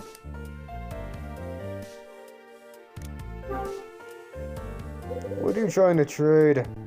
I'm sorry? What are you trading in exchange for the banknotes? Must be something fairly significant for the price you've been paid. Save your breath. I've had enough of your damn prying. It's not gonna be your day then. That prying's just getting started. You've been pretending to live here in this apartment. But your real job means you have to creep around secretly at night. Am I wrong? You'd be wise not to cross me any further. You started this conversation, remember? Maybe it's going to take a bullet to shut you up after all. Yeah, I'll take a rain check on that. Besides, I doubt you've got the balls to shoot me right here in this place. That's what you think, is it? Think about it. If you shot me here, how's it gonna... How long is it gonna take the other residents to come running? I'm sure you aren't looking for any more publicity. Brave words for someone in your position. So anyway, now I've blown your cover, Mr. McGrath. What to do about it? Luckily for you, I'm not gonna rat you out to the police. You must know, I only snuck in here to find out something I've been investigating. The hope of unveiling the truth. I think you can shed some light on it. I see. Well, Mr. Hyde, would you care to share it with me? What exactly are you looking for? What do you mean by truth? That's easy. I want to know about 25 years ago. Once I found out you were Will McGrath, I realized you were connected to the murder that happened 13 years ago. Me? Connected to a murder? Then how do you figure that? Because you're the victim's son. I'm afraid not. The victim of the murder 13 years ago, Kathy McGrath, the manager's wife. McGrath is a common enough name. Just because we share it doesn't mean I'm related. You seem to enjoy jumping to conclusions. There's no jumping here. It's all based on evidence I have. If that's the case, then please show me.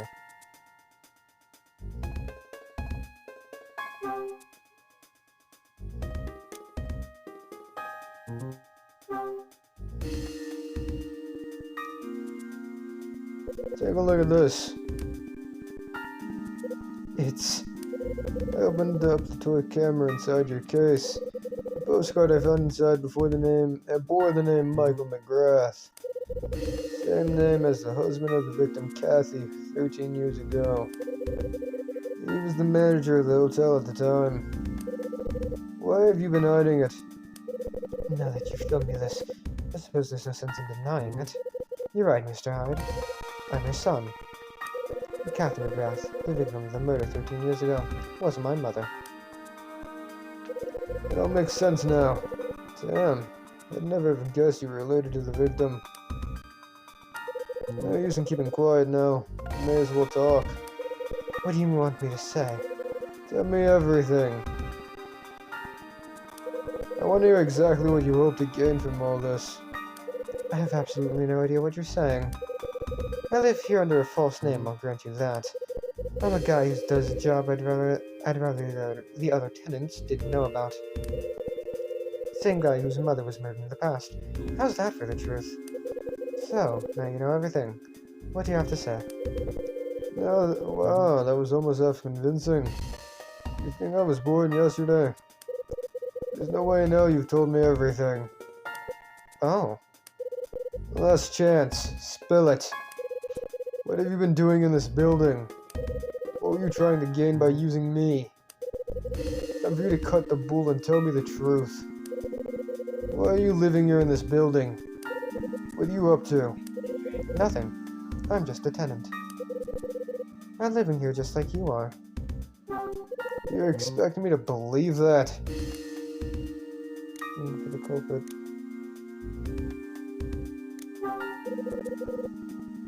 You're looking for the culprit. The what? The case surrounding your mother's murder was never solved. So you're trying to find out who the culprit is. Maybe I am. What of it? Some of what you're saying is close to the truth, but you're not quite on the money. Mr. McGrath, do not get cryptic with me. I'm not searching for my mother's murderer. I decided to live here after I found out who did it. Mr. Hyde, you and I have shared very similar experiences. Both of us have had a parent murdered. Your father was killed 25 years ago and my mother 13 years ago. Both cases remain unsolved. What are you getting at? However, though our pasts are distinctly similar, we've adopted different approaches. You were once a detective, yet you chose not to look into your father's case. You're even living in a place that may still be able to shed light on things, but do nothing. You're not even trying to find out the truth. And that's the reason I'm so angered by you. And the reason I chose to point you in the right direction. Are you for real? So the order shoot was you doing? That would be time.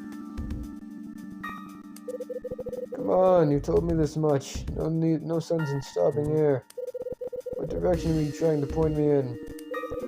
That's simple. And what did you mean with what you just said now? What you said just now? You said we had distinctly different approaches to our respective pasts. Tell me what you meant by that. Tell about something that I possess, but you don't. A burning desire to get even with the person who was responsible.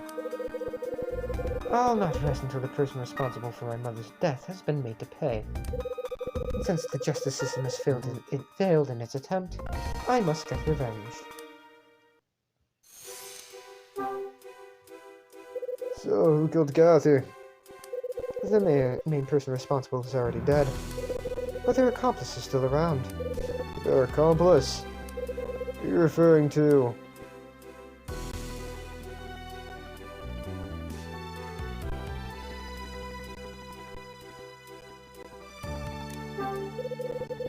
You're referring to Mrs. Patrice?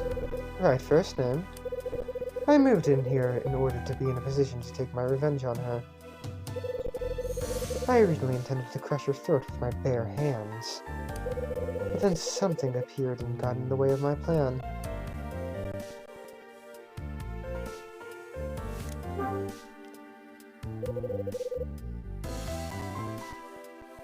What kind of revenge are you planning? Wouldn't you like to know? Pitiful. Just pitiful. Now, Mr. Hyde, that hurts. So you're the one. So you were just gonna use me to get your revenge? I'd be none the wiser. I mean, you knew what I did on the side. So you sent me the order sheet, right? I found all the evidence I need to pin it on you in this very room. And what evidence might that be?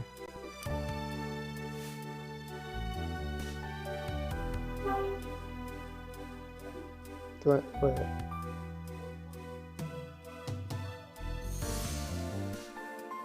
Oh.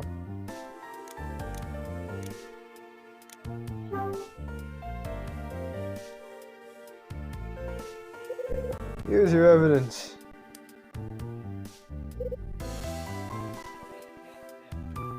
It was you, wasn't it? You sent me the order sheet. Congratulations, Mr. Hyde.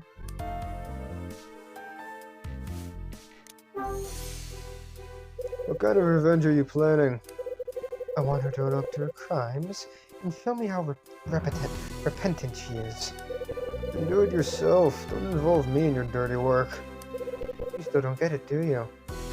It's much more fun to have somebody else do it. Fuck you, man. You're sick. Spare me your more posturings. You took the order willingly. No doubt you've been having the time of your life roving around the building, reliving your glory days. No. I do this shit normally. Like, this is my job. You're just making me do my job. I'm not reliving shit. It didn't take you long to realize something either. You realized that if you found the Scarlet Star that went missing 25 years ago, you'd be able to uncover the truth behind your own father's murder too. And how the hell did you know about that? What interest could you possibly have in my dad's murder? I heard about it. The incident from 25 years ago. Somebody working in the hotel at the time told me. Who told you? Are you referring to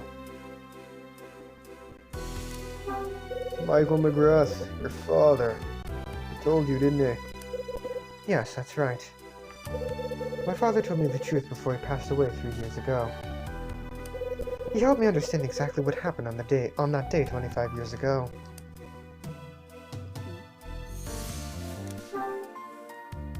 What got in the way of your plan? I learned that my mother's murder was triggered by the incident 25 years ago. And I learned that that was due to the involvement of an organized crime syndicate. A crime syndicate? Yes, and not just any. One that you're very familiar with. None other than Niall. What did you just say? Niall was involved. They were indeed. How the hell do they come into what they want? How the hell do they come into what went on here? That's something I can't help you with, I'm afraid. All I know is that their involvement in the incident complicated matters. What happened 25 years ago? The safe was broken into on the premises of Hotel Cape West. The item stolen was known as the Scarlet Star. The person who stole it was your father. What?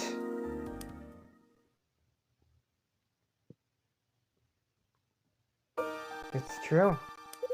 My father died 3 years ago, right after telling me everything he knew. It was the first time I was able to see the entire picture. So you didn't know before then? No, my father and I never really saw eye to eye. I left home as soon as I could. After that, the only time I met my father was at my mother's funeral. Later, he collapsed due to an illness, and the next time I saw him, he was dying. I hadn't seen him in 10 years. He was in a weakened state and in need of my support. Before he'd drawn his final breath, he spoke to me. He told me he was sorry and that he had something he needed to say to me. He went on to inform me that a man called George Patrice had killed my mother. There was no evidence, but he knew for a fact it was him. Is he seriously trying to tell me that Mags' husband killed Catherine McGrath?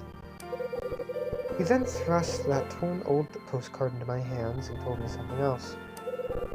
That everything started 25 years ago when the Scarlet Star disappeared. This is the last thing he said. That there was a man who stole the Scarlet Star from the hotel safe 25 years ago. He tried to tell me the name of the safe cracker. I struggled to speak the words, but never made it. His final breath had been exhaled.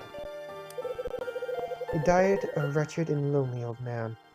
It wasn't the way he wanted to go. What happened then?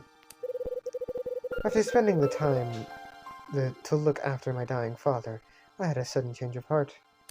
Although previously I hadn't really cared for him, these new emotions changed that. Almost without noticing, I was clasping his cold, lifeless hand and making a promise. I promised I'd get to grips with the truth he'd imparted to me. Get to grips with? Yes, I find out everything and bring it to light. To make sure that all the circumstances surrounding my mother's death are known. I used the partial hints that my father had left me and started to piece it together. I researched the building, the key players, and I learned that George Patrice was already dead. But that didn't deter me. I had to refocus my efforts on this window, who had turned the hotel into apartments. Once I had uncovered that information, things got really interesting. I learned that the son of the person who cracked the safe 25 years ago lived there too. But how did you make the connection? How did you know that the person who cracked the safe was my dad? Do you really want to know? Well, here goes. The reason I knew was that he was in the same business as I am. I have my own very thorough means of finding out things like that. And that's what you used to determine Niall's involvement too, right? Precisely. It also proved useful when it helped me learn about the jobs you did behind the scenes. My methods were infallible. Chris Hyde's son lived in this very building, oblivious to the events of the past. It was priceless, but made me think. I had to find a way to make you start looking into things. That's when you decided to send the order sheet. Right again. But it seems I underestimated you. Before you unearthed the truths behind Mrs. Patrice and the Scarlet Star, you discovered the truth behind me. Didn't you think it was bound to happen? What will you do now? It may sound a little boring, but nothing. You found me out so easily, after all. If I attempted to delve any further, I fully expect Niall to come knocking on my door.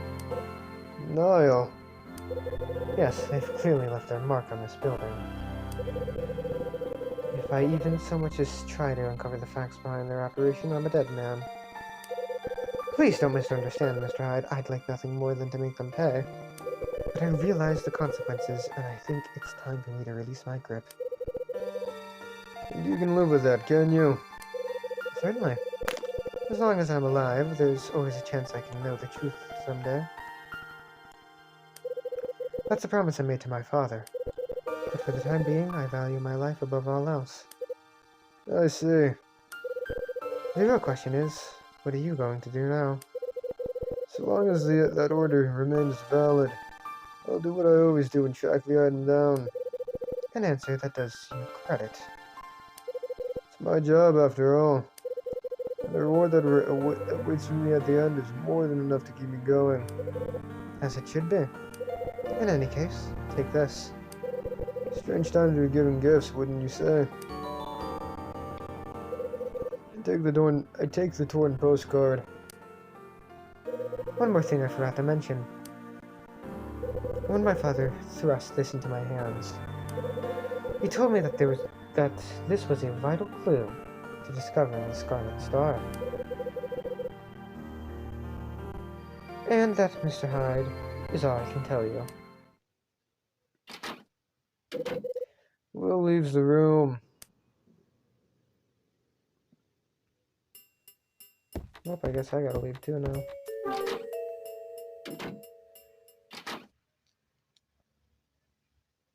Oh. Is everything okay, Mr. Hyde?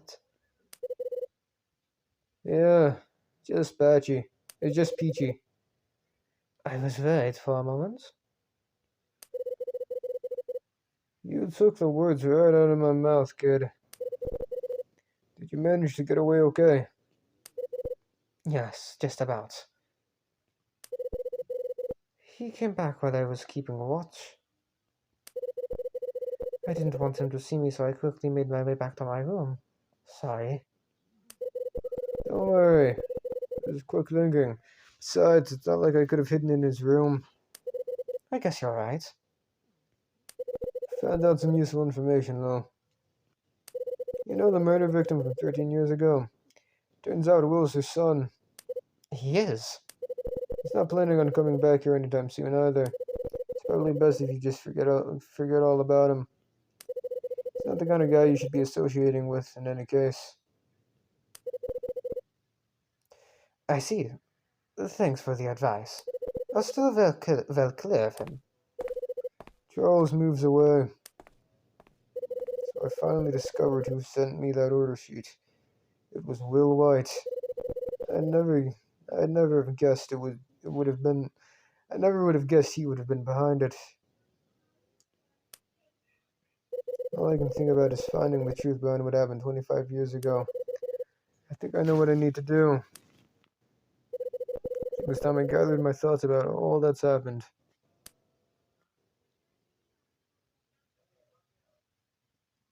December 25th. Tony came to my room and gave me Rex's notebook. Written inside was a reference to Gondor and a man called Jack Green. It said they had both disappeared in 1967. Rachel kindly looked into the name Jack Green and found out that he was... let's see. Okay, yeah. Reporter. Tony came to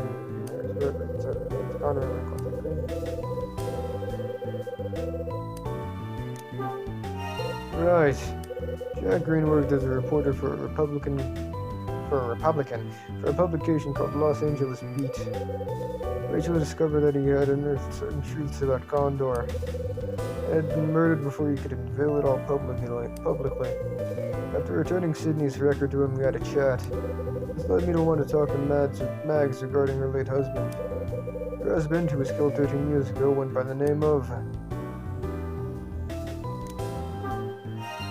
Right. Mags' husband's name was George Patrice. He was the proprietor of several successful eateries around town. Mags went on to explain that he was killed during a robbery that took place 13 years ago. Once Max and I had concluded our business, Rachel contacted my pager. I got her on the phone and looked into the photos from the album on the 4th floor. I made the startling discovery of a certain person in one of those photos. That person was... Right. It was none other than Mags I discovered in one of the photos. It was in a photo showing a party dubbed Scarlet Star. In it, she was wearing the necklace she still wears today. She looked a lot younger in that picture. From a photo in the 8mm film that Charles showed me, I noticed that Will White, from room 306, appeared in both. Charles agreed to help me, and I decided to go and get a closer look at his room. Thanks to the contents of the safety deposit box and the postcard inside the camera, I was able to discern a certain truth about Will. What was it that I found out? Right. I found out that his real name was Will McGrath. Turns out he's the son of the late manager of Hotel Cape West, Michael McGrath. The postcard and password I uncovered inside his room proved it. After Will returned to his room, I put him on the spot to get some straight answers. He confessed to having been the one behind the mysterious order sheet I'd received. He went on to explain that the reason he sent it to me was because... What's wrong?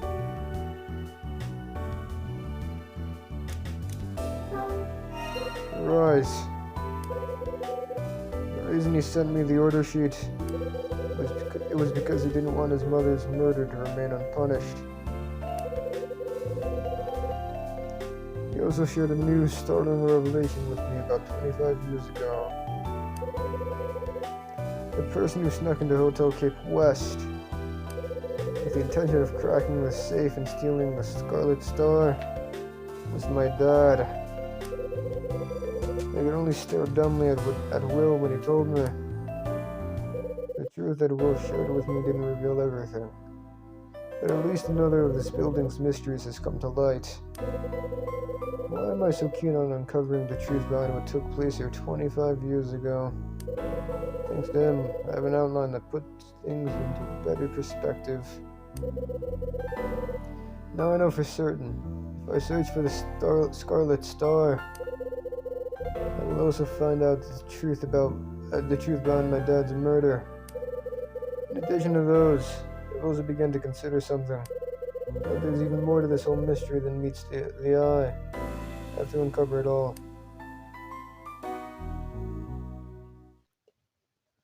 And we will uncover these mysteries next time. Oh my god, this is